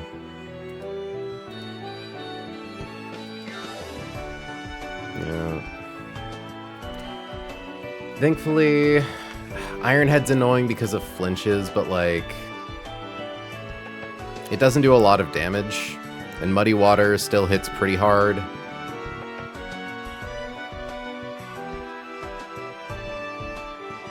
I don't think it has extra AI to Steel Roller when terrain is up. I think it just Steel Roller is an incredibly powerful move, so it will use Steel Roller if terrain is up. Like, there's no way it goes for Steel Roller if it's not there. Yeah. Turning back in to ask if you know anything about Disguise Bug. Do I know anything about Disguise Bug? Let me take a look. I looked at the bug list a little while ago, but... Disguise will break on indirect damage like Iron Barbs or Burn Poison. You know? Sweetie Pie, Honey Bun, I didn't know that. How hard do you get countered by Togedemaru? Smart Strike does a lot of damage. So does Drain Punch, but we just need to swap around it.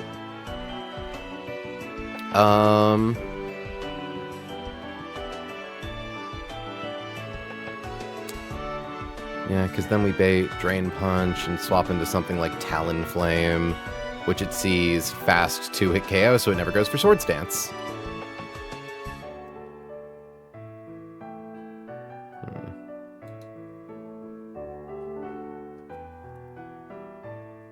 Play rough or Shadow Sneak.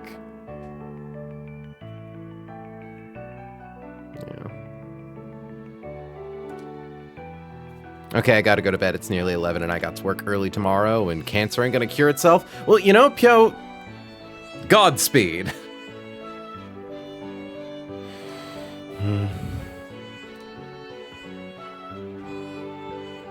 I truly just wish I had a way to flinch this twerp. Because, like, it definitely goes for Super Fang turn 2, right? Because it always goes for Super Fang over Dazzling Gleam. Which is fine. It outspeeds.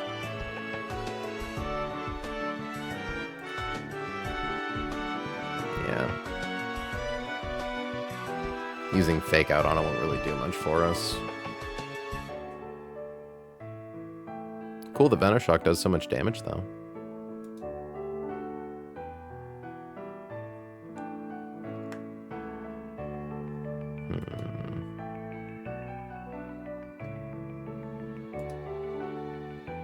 Okay, so let's just try a version of this where... Ooh. Flygon does beat Togedemaru's ass. Does Onyx outspeed at -1? What? Definitely nothing. Oh, wait, no, Onyx actually isn't that slow. Nah, they would need to be at least -2 to get outsped. And even then, Mimikyu is... Oh. Don't sleep on the X. Yeah, no, unfortunately our X has a 0 speed IV. So, you know, it's honk shoe me me me and a minus speed nature.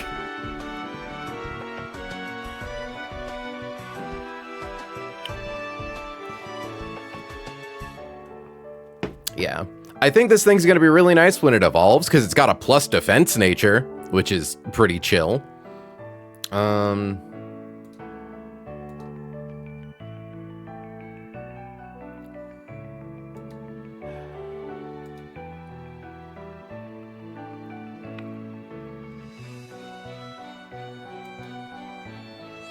Because it's like, if we -1 Togedemaru's speed, drop it to 66, it is free to swap into Palpitoad and KO it with Earth Power.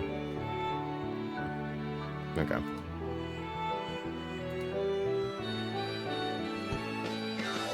The Dene is basically always going to set up E-Terrain turn 1. Use Super Fang. In Electric Terrain, Togedemaru should see KO with Steel Roller.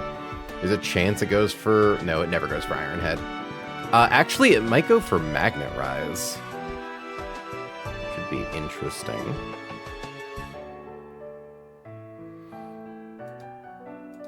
But yeah. The chance for crit on that's just a little more than I'd like.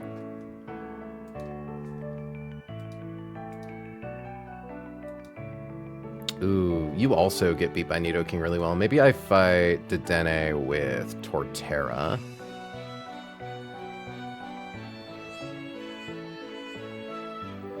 Seed Bomb into Giga Drain, so I at least get some healing after getting Super Fanged.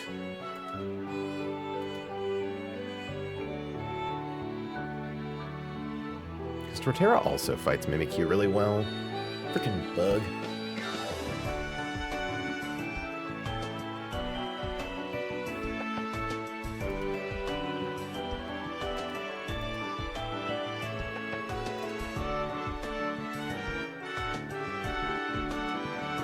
Because it's like, I want something where it sees KO with, like, Zing Zap or Iron Head after the switch.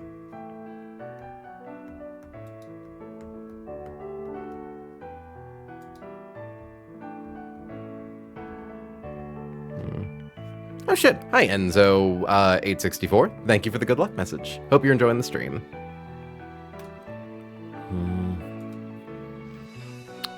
It is so difficult just figuring out, like, how I want to open for this fight. See, I want Fire Fang, Flamethrower. You're really fast, but you're not fast enough to fuck up Mimikyu.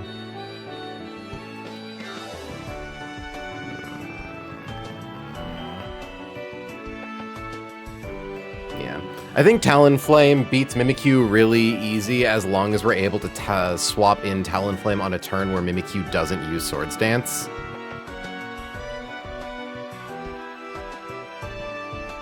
So we just gotta be tactical about that.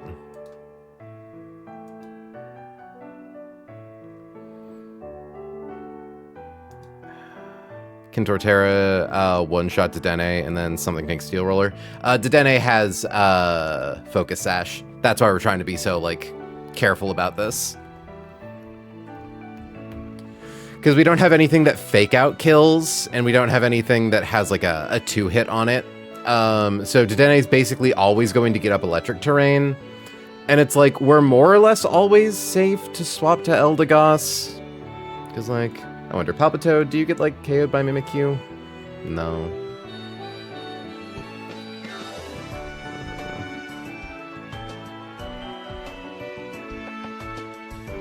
That's right, because we also need to use Togedemaru to break Mimikyu's disguise. Look at if the tiny bug that is flying around my face right now would stop. That would make me very happy. Okay.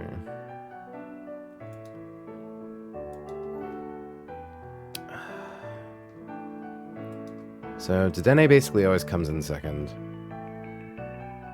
What here does... Well, you always bait Zing Zap. I suppose we could use Seadra as a pivot. How does Eldegoss tank a Steel Roller? Pretty well, but there's 3 rolls on crit that kill it. So it's a bit more of a margin for error than I'm comfortable with. But what I'm thinking is I could just use Seadra here as a pivot.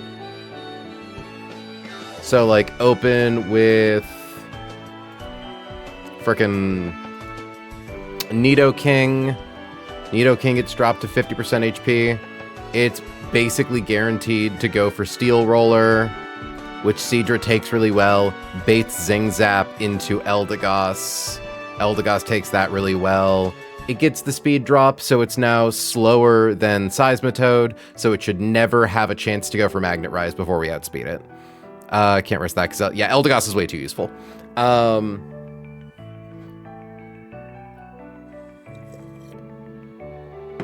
Okay, yeah. I think it's open with Nidoking and just use a pivot to bait Zing Zap.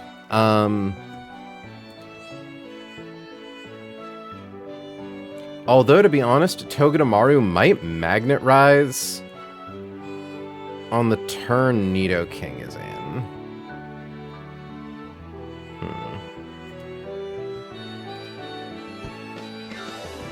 Because it's like, we're guaranteed to take a Super Fang. Is there anything that takes, like, more damage off of Steel Roller to always bait it? Not really, so I guess we just pre-damage Nidoking a little bit.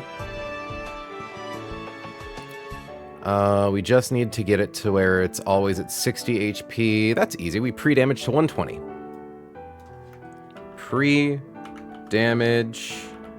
Nido to 120. Because if it sees KO with Steel Roller, it won't go for Magnet Rise because it outspeeds. Okay. Opens with Dene. Open with Nido. Use P-Jab.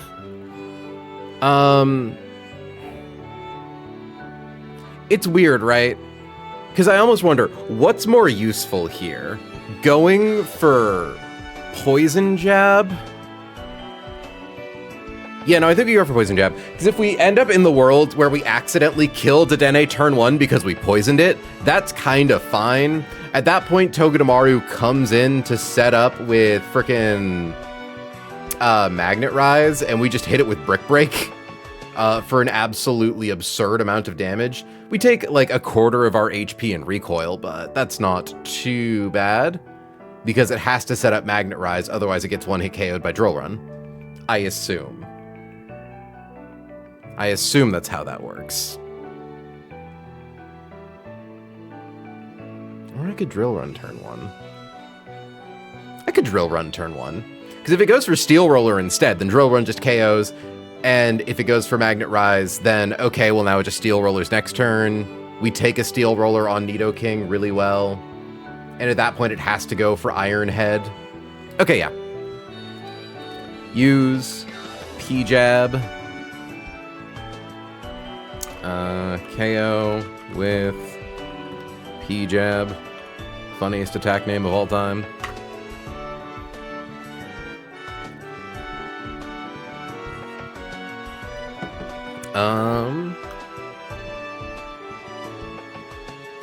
Do we equip Nidoking with Soft Sand?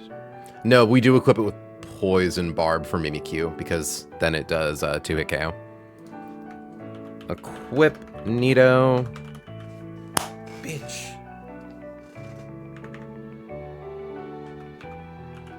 With Poison Barb. Nidip. Although, honestly, I don't even think we worry that much about Mimikyu setting up with Swords Dance. Like, even at a +4, it kind of gets, like, bodied by Nidoking.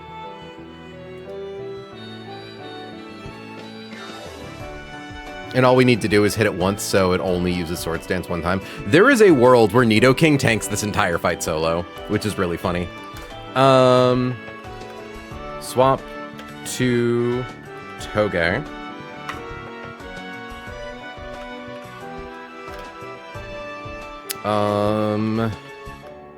If taken...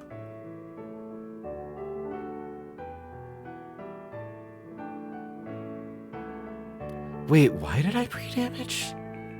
Wait, I'm stupid. Chat, I'm dumb.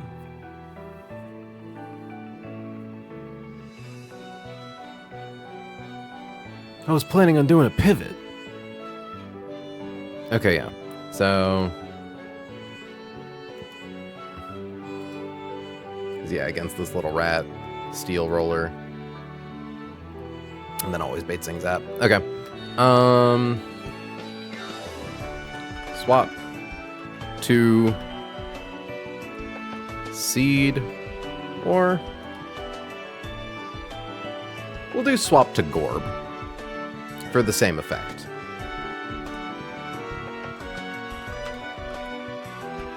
Swap to Gore, swap to Elda, swap to Palp, OHKO with E-Power.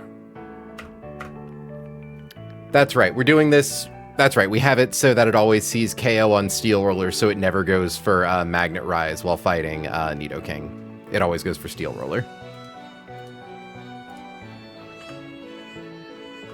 Swap to Mimi.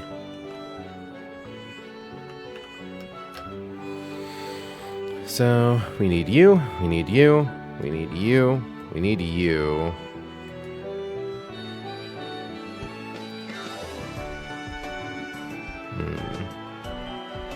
If we give you Soft Sand. No, that wouldn't change anything.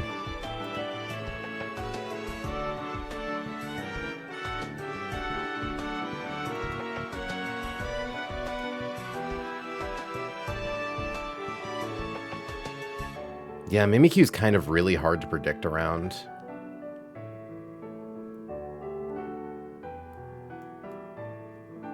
Like, really hard to predict around.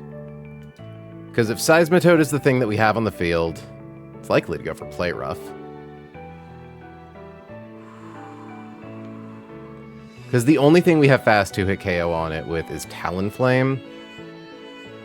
If it goes for Swords Dance on that first switch turn, and even then it has Disguise up, I think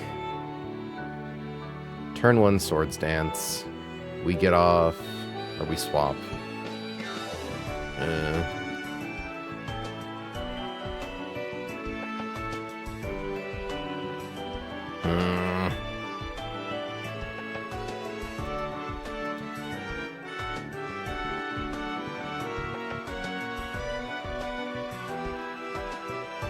Disguise really is the devil here. And it's like nothing we have outspeeds.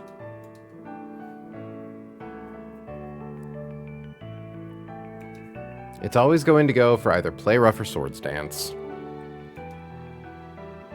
Because it's like, if it goes for Swords Dance, we can't swap to Seadra. I mean, we could swap to Seadra to clear Smog, but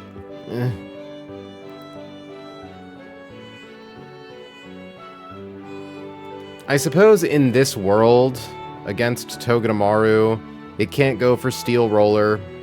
Against Eldegoss, it always goes for Iron Head, which Seismitoad does not take a lot from. I think we pre-damage Seismitoad by enough to where it always lives Iron Head crit, always baits Play Rough from Mimikyu.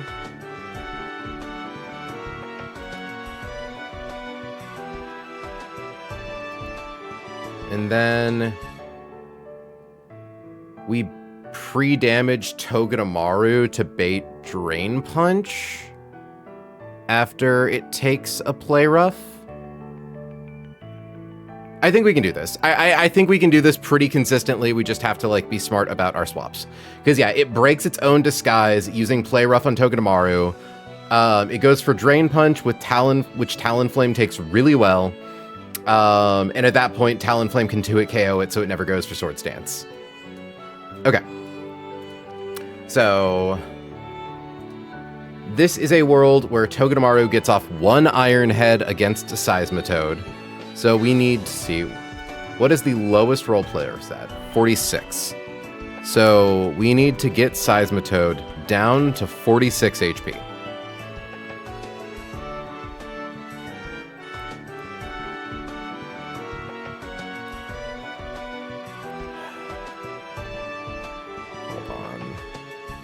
Can it use Magnet Rise, even without me having a ground move?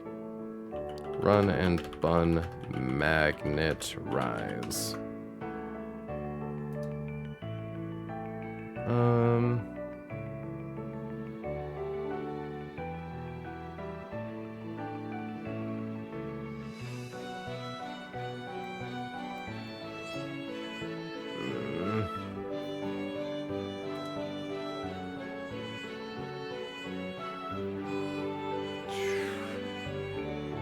No one knows how Magnet Rise works in this fucking game. Ain't nobody know how magnets work. Newt, are you still here? Because the fear that I have is if I pre-damage Seismitoad too much for the like the proper bait and switch, I need to make sure that I know that it can never go for Magnet Rise.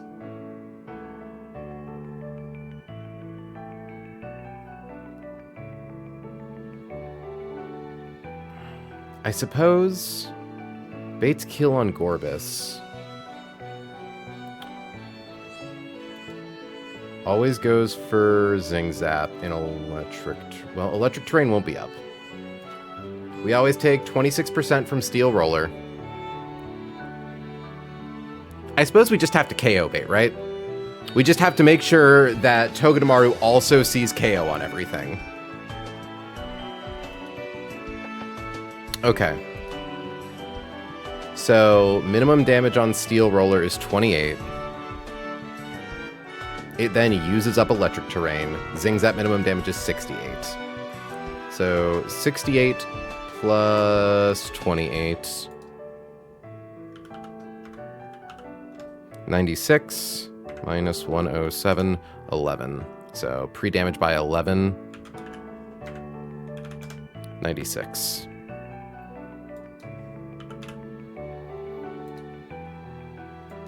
There we go. Take that. Takes 28 damage. Zing Zap. Okay. Pre-damage Nido to 120. Pre-damage Gorb to 96.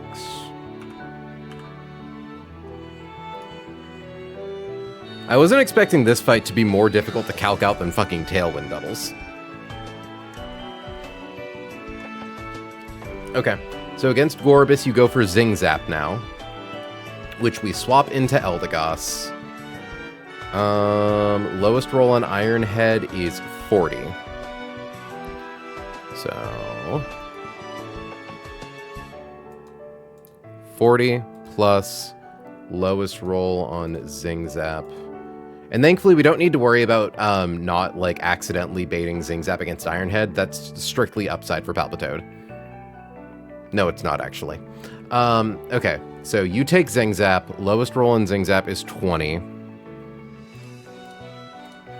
So we need to pre-damage you to 60.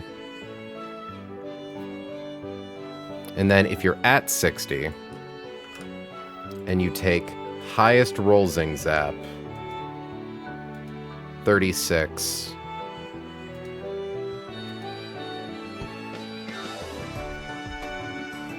There's very few worlds where it goes for Zing Zap again. Yeah. Pre-damage.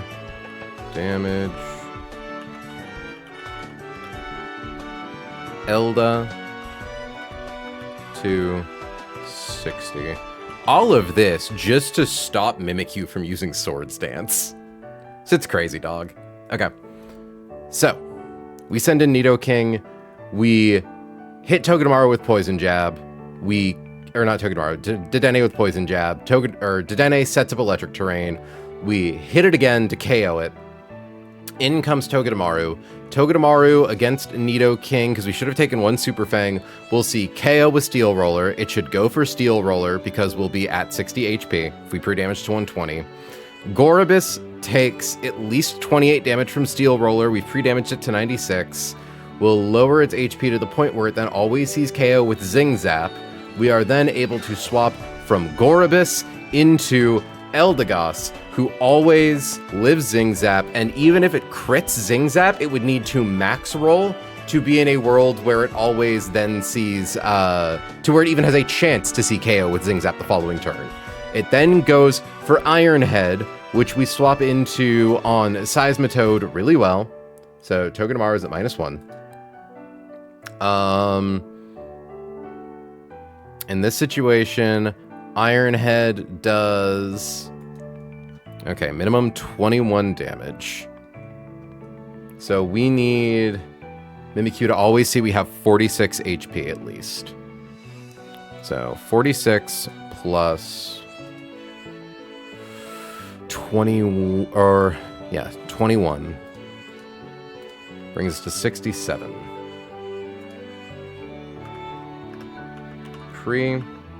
Damage size to 67. Yeah, so we take an Iron Head, we lose at least 21 HP. 46. We outspeed, one hit KO with Earth Power. In comes Mimikyu. Mimikyu sees that it always KOs with Play Rough. We swap to Togedemaru. That breaks Mimikyu's disguise. It then... So, lowest roll Play Rough is 25. There, so we're sorry, Drain Punch. So it needs to see that we have 58 HP. So, 58 plus 25 is 83. Damage Toge to 83. Okay. Goofy ass fucking line. Okay. We pre-damage Togedemaru to 83. We swap in because it should always go for Play Rough. Never goes for Drain Punch. Never goes for Shadow Sneak. Swap in Togedemaru. Take minimum 25. Maximum of 45. 83 minus 45 is 38. Play Rough never sees KO even after a crit. Always sees KO with Drain Punch. Swap to Talonflame. Get KO. Okay, we have it. Swap to Toge. Swap to Tallow. 2 hit KO with Acrobatics.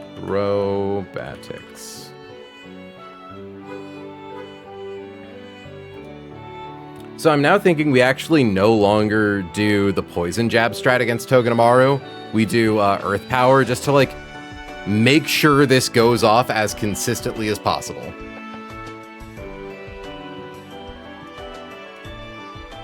Use D-Run KO with D-Run. We still keep Nidoking equipped with Poison Barb, just in case. This is so funny. And we don't want to give healing items to any of these Pokemon. I'm sorry, I just have to take like a print screen of this. Hold on, I love run and button calcs, man. Shit's dumb as bricks.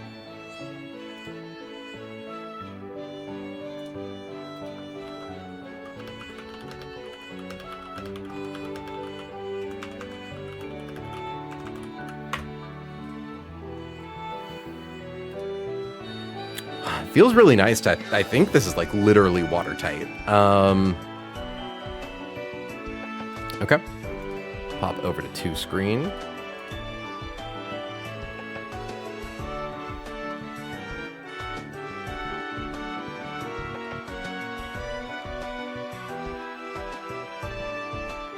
Move Pokemon. So we need Nidoking. We need Gorbis.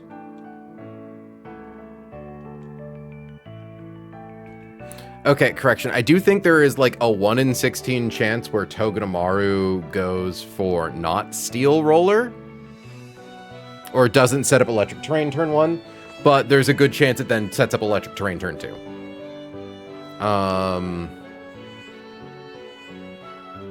We need Eldegoss. We definitely want Togedemaru. We definitely want Talonflame. We need Seismitoad.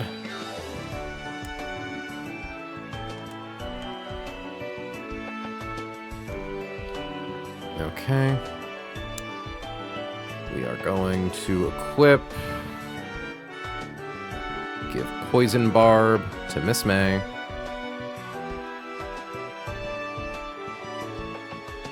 And I suppose we'll give Soft Sand to Breek. But then otherwise, Pokemon. Don't want Oranberry on you. Don't want Asperberry on you. Yeah, no, I think we're just running it.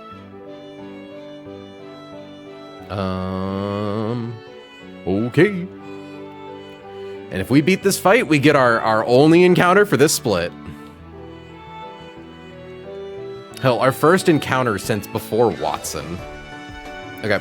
I now need to bop open the script real quick. Just make sure my Pokemon are in the right order. Nidoking, Gorobis, Eldegoss, Seismitoad. Good. Okay. Scripting. Just gonna copy that. So pre-damage, slot 1 to 120. Slot 2, Gorobis to 96. Slot 3, Eldegoss to 60. Slot 4.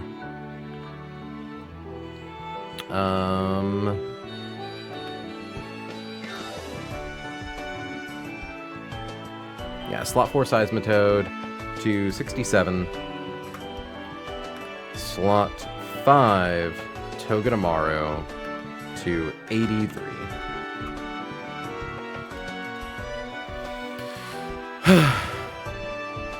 I hate looking at this. I know that it's literally the safest math possible. It scares me. It makes me uncomfortable. Okay. Let's pause that. Let's unpause this.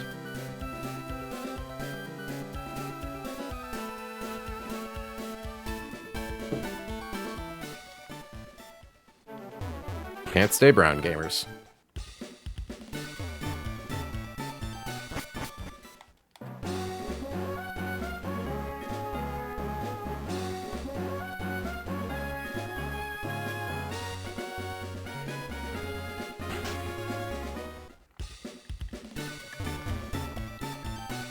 We take a big sip of water.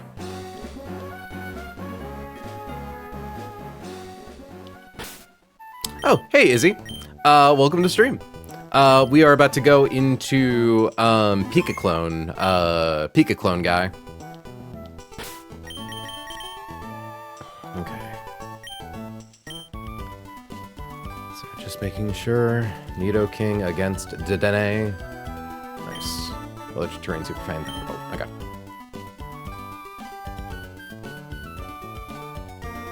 Oh, shoot. I guess I could fight her first. It wouldn't change anything, but I could do it.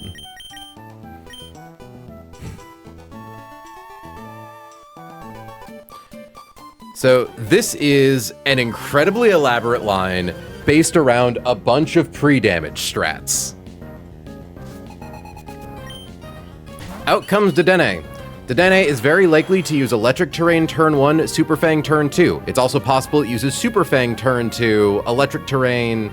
Super Fang turn 1, Electric Terrain turn 2. Either way, we are going to 2-hit KO it with Drill Run. Okay? Line is currently what we think it's going to be. We use Drill Run.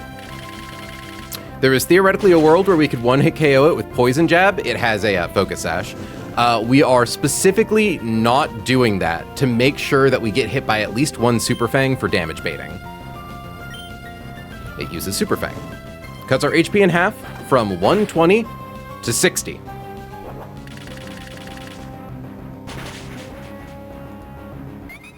Which means in comes Togedemaru that outspeeds us and always sees KO with Steel Roller.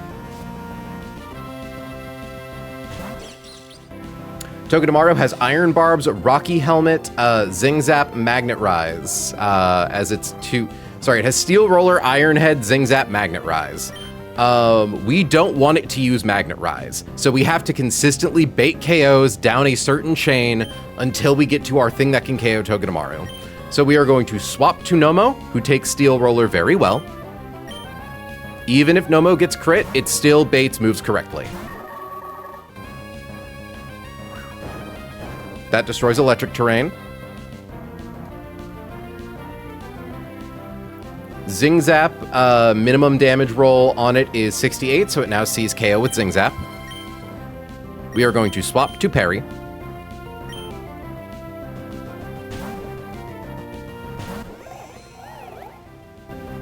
By hitting us with Zing Zap, it suffers Cotton Down. Okay, good, we did not get the Hell Crit. Its speed is now 66. However, against Eldegoss, it now sees that it KOs with Iron Head, minimum damage 40. We are going to swap to Breek.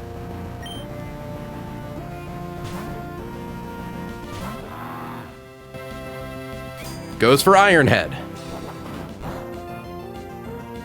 It knocks us to 45 HP. We now outspeed it, one-hit KO it with Earth Power.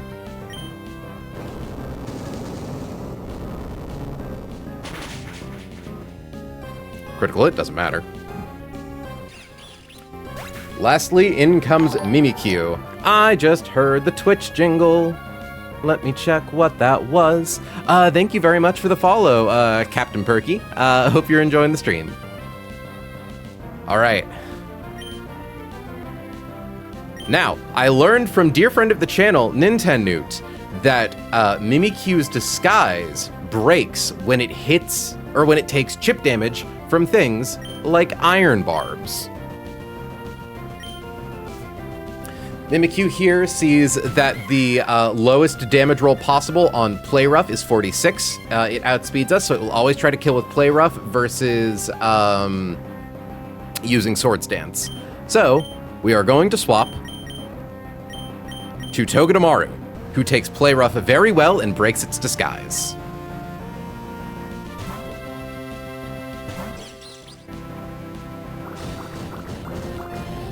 This also prevents Play Rough attack drop on Talonflame. That would have fucked with the line.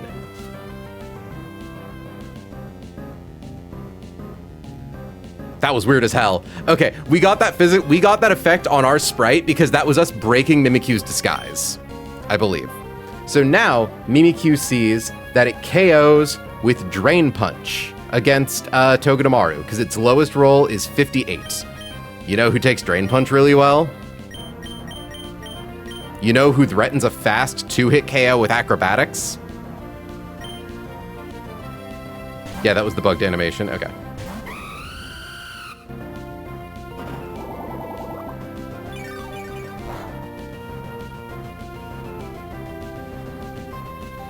We use Acrobatics.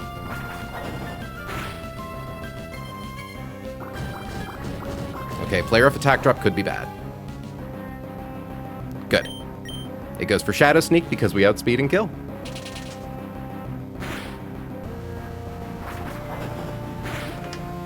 Adieu. Was that not a really, really clean line? That's crazy how it works like that in Run and Bun because it's not the case in vanilla. Exactly, it's a bug.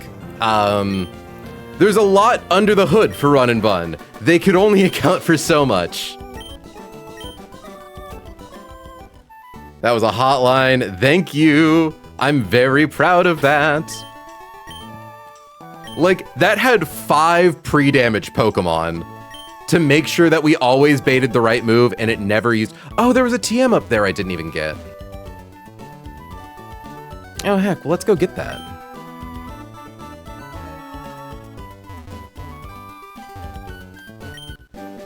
Hyper Voice. Ooh. Okay. And next up is Altering Cave. Really fun, really exciting encounter. There is only one real dud in Altering Cave, and it is apparently Porygon. That being said, I like Porygon. I know that there's probably not much use I can get out of it, but like, it's my friend. I'm very partial to Porygon too, from previous Nuzlockes in some of the Drayano games.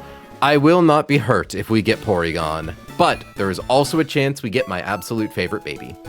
There's also potential for Guts Timber. Torkoal is apparently very good, and it gets Protect, which would make up for us losing Crawdaunt. There are a lot of really good gets in this cave.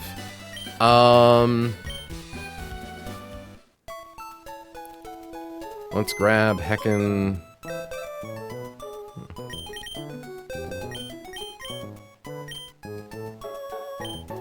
Jane, you're the only one with Thunderwave outright. This is our first encounter in so long. Let me take a look at the spreadsheet.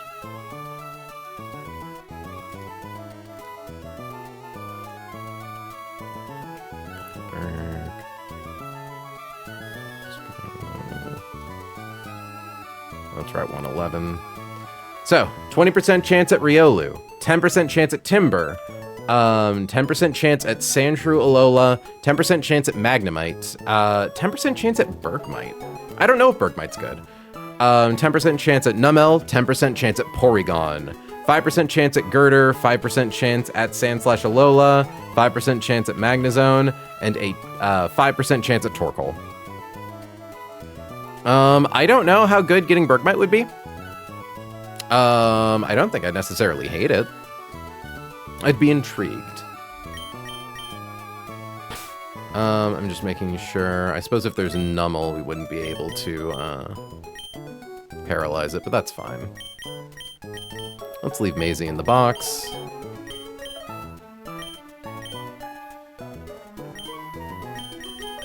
Let's grab you. Bergmite and Sandslash are both super dupes for later. Good to know. I think I would prefer to have the early game power for obvious reasons, but like, I'm trying to be optimistic about whatever we get.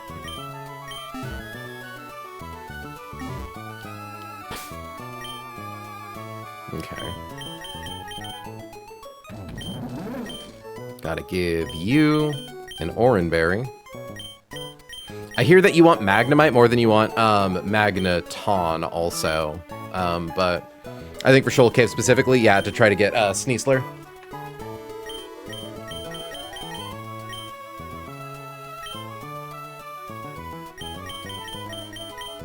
Give everyone Orans. Give everyone Orans.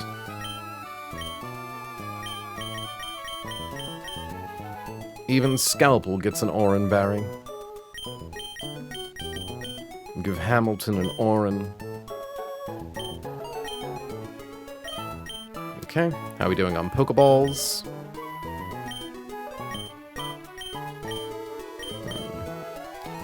Let's run back to Mauville to see if they have any good Pokeballs we could pick up. See if we can get like Ultra Balls or something.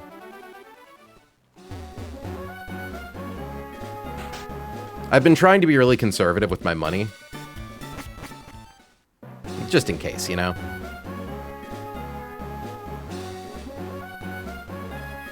Man, I absolutely love how they set up the, like, altered cycling road in this. It's so cool.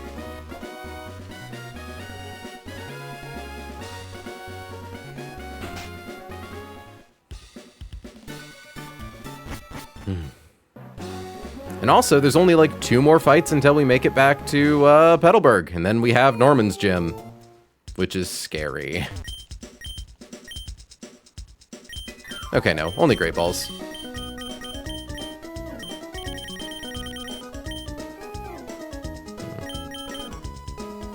$23. No, I'm not bothering filling out the form.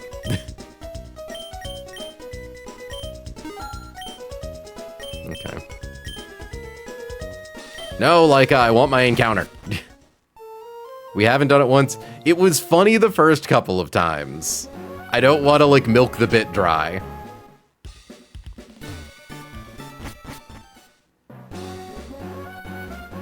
I can't believe streamer is so mean to her beloved.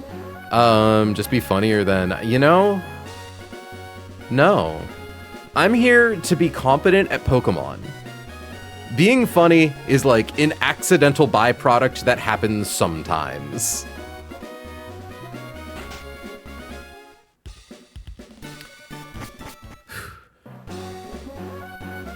Pokémon.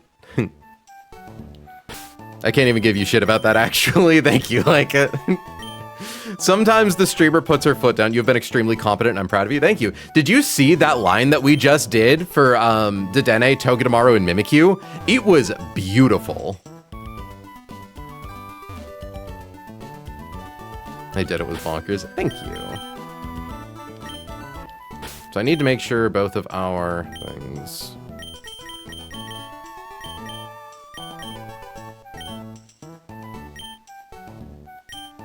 Peachal would go Pog. Okay. Repellent is activated. Is there anything in here? Just gonna go look around for items first real quick.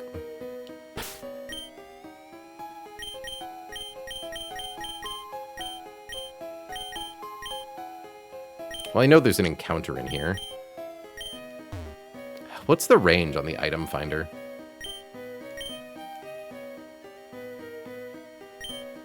Okay, there's probably nothing. There's no items? Okay.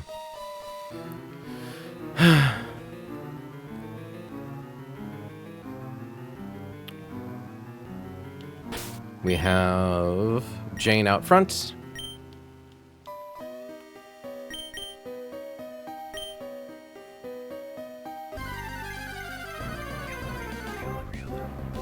My best friend!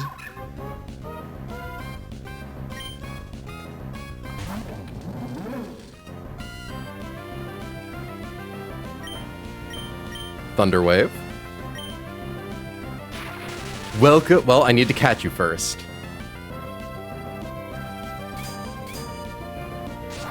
Genuinely, I don't even know how good Riolu is. I'm just so excited because, like, my favorite little guy. We throw our one premiere ball.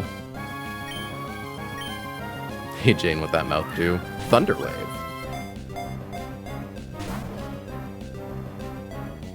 Like, he could be the weakest, lowest stats little feller of all time. I would still be so happy, like, just having him on the team, just having him here for support, like, oh my goodness. Assuming I can catch him, I still need to copycat. Use Metal Claw, funny. I should actually look up, so this is a level 25 Riolu, so let me see what moves it knows. Because it should know its 4 most recent moves. Force Palm, Feint, Metal Claw, Copycat. Okay, good. There is nothing here that will, like, suddenly shock us to death. We don't get Lucario Knight. Lucario Knight is not a thing in Run and Bun. Because Mega Lucario is too powerful.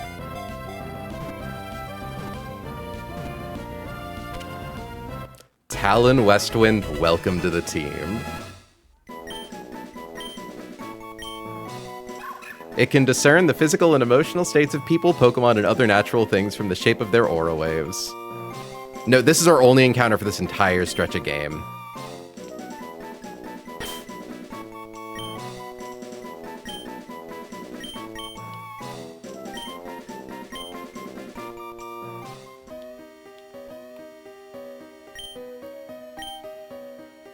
Like, we were lucky just to dodge Porygon. The fact that we also got, like, given Riolu is the most common encounter, but, like, I don't care. It's my friend.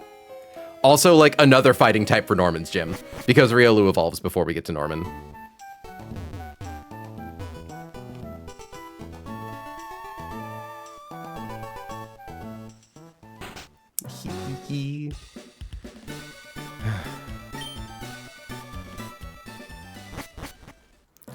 Fighting type that resists normal. That's true. Do we visit Trick House yet? No, I don't think Trick House is a thing in this, is it?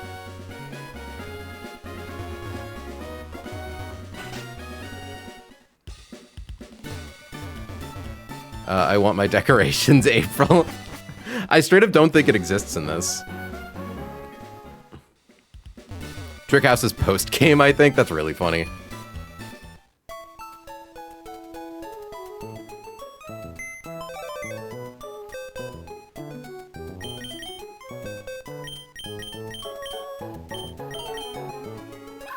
Impish.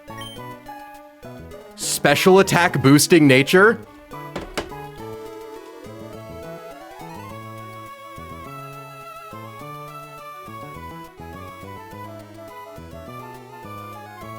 Holy shit. Zero attack is kind of sad, but like Lucario's a mixed attacker focused on special attacking.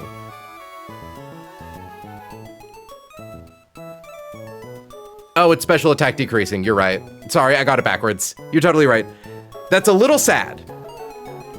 But on 27 special attack, perfect speed. This thing is shockingly bulky. Like, that's fine. I can deal with this. I can also just use one scale to max attack. Let's hope that 10% doesn't matter. Guys, let me have my happy.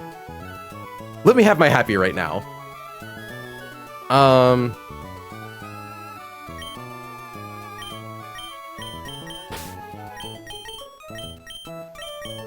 Either way, its IVs are fucking insane.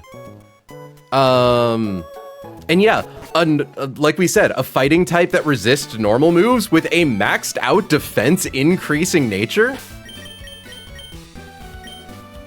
But yeah, I did get it backwards. That's my bad.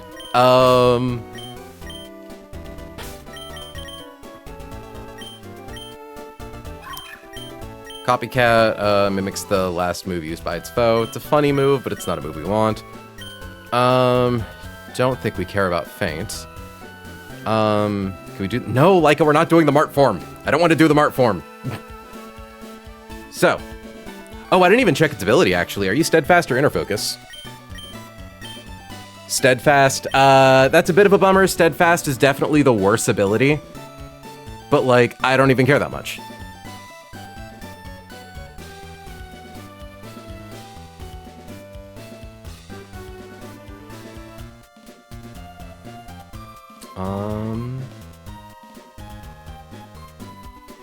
Okay. Ooh, you get Sky Uppercut at 42. Okay, interesting. We're definitely getting you to at least level 30 before we evolve you. Yeah, at 30 you get Vacuum Wave. At 30... Okay.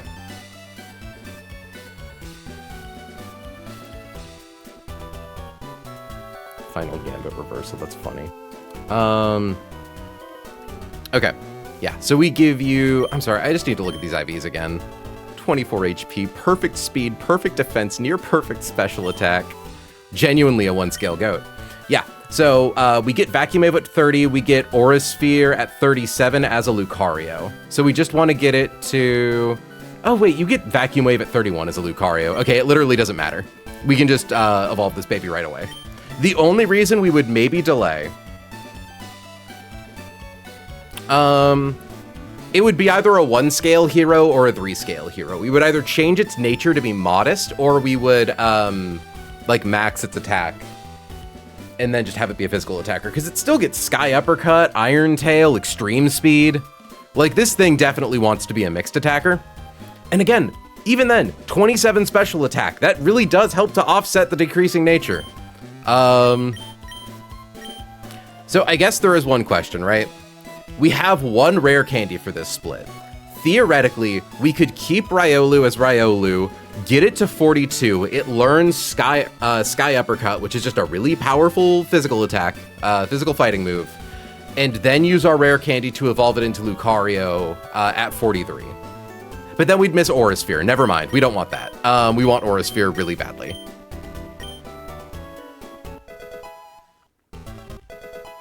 Perfect speed, though. We have a perfect speed Lucario and a perfect speed Roserade. Like...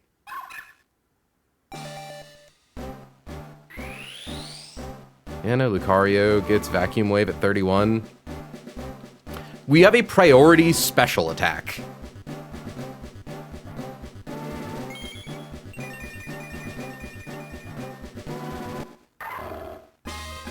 I'm so happy, chat. I don't think I want to do any more fights tonight.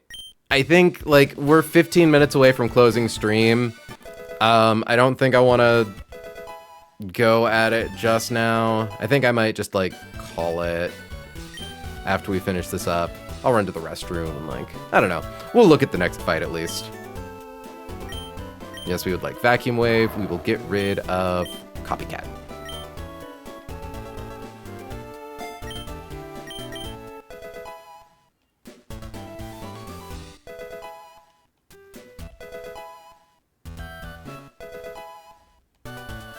Bullet Punch.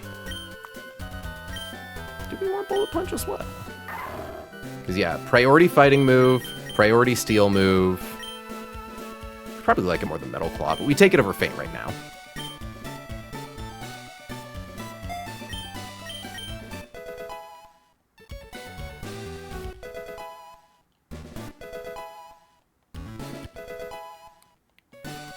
Wants to learn Aura Sphere. Okay, so I think, because what I'm trying to think here, right? Vacuum Wave is a special fighting move. Aura Sphere is a special fighting move. Do we want to also have a physical fighting move, right? We also get Iron Tail at 40.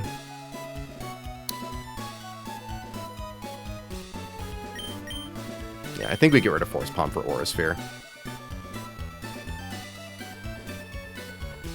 Because, like, hold on. I need to export this guy. Scripting.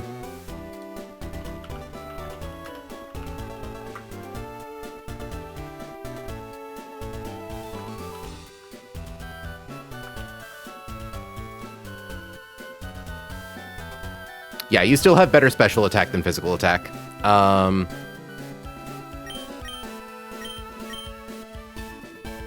We're coming up on the normal gym. We're gonna replace Metal Claw for, yeah. Yeah, I know what we're doing. Get rid of Metal Claw. Because we're gonna get Iron Tail in 3 levels up, or 3 level ups anyways.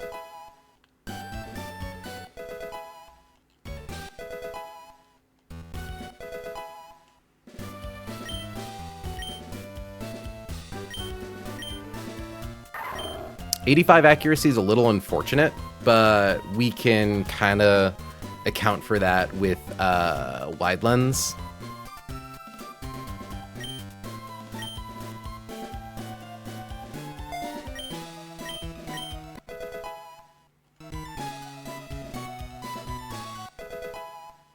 And we'll replace it with Sky Uppercut pretty soon anyways, probably.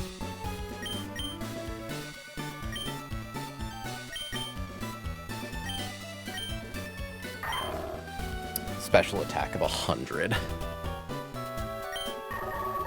Surprisingly, less than Gorobus.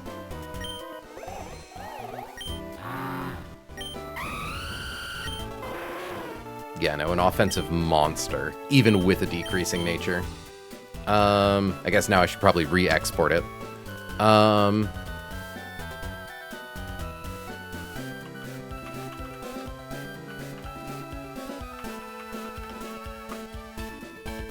Chat, are you happy for me? Because I'm happy for me.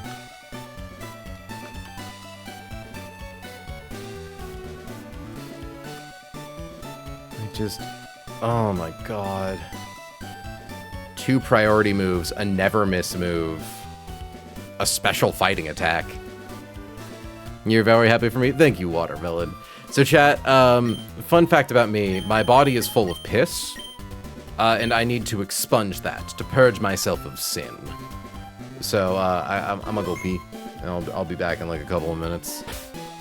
I'll BRB chat.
You know, chat. Oh shit! Thank you very much for the raid, Sebastian. But yeah, chat. You know, I was thinking about it, right?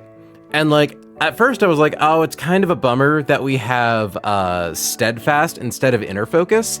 But I do think in Run and Bun, Steadfast might actually be kind of great.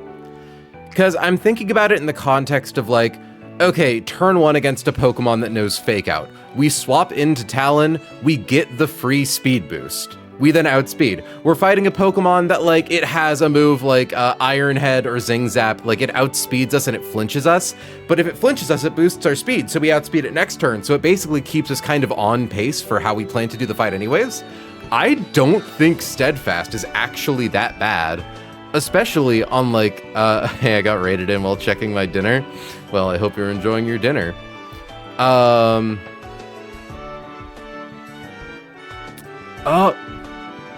that's a good point, actually, yeah. I suppose, okay, but also fighting Pokemon that know Fake Out, you can kind of just start with Fake Out. Hold on, how does Fake Out interact with Steadfast? You're probably right, but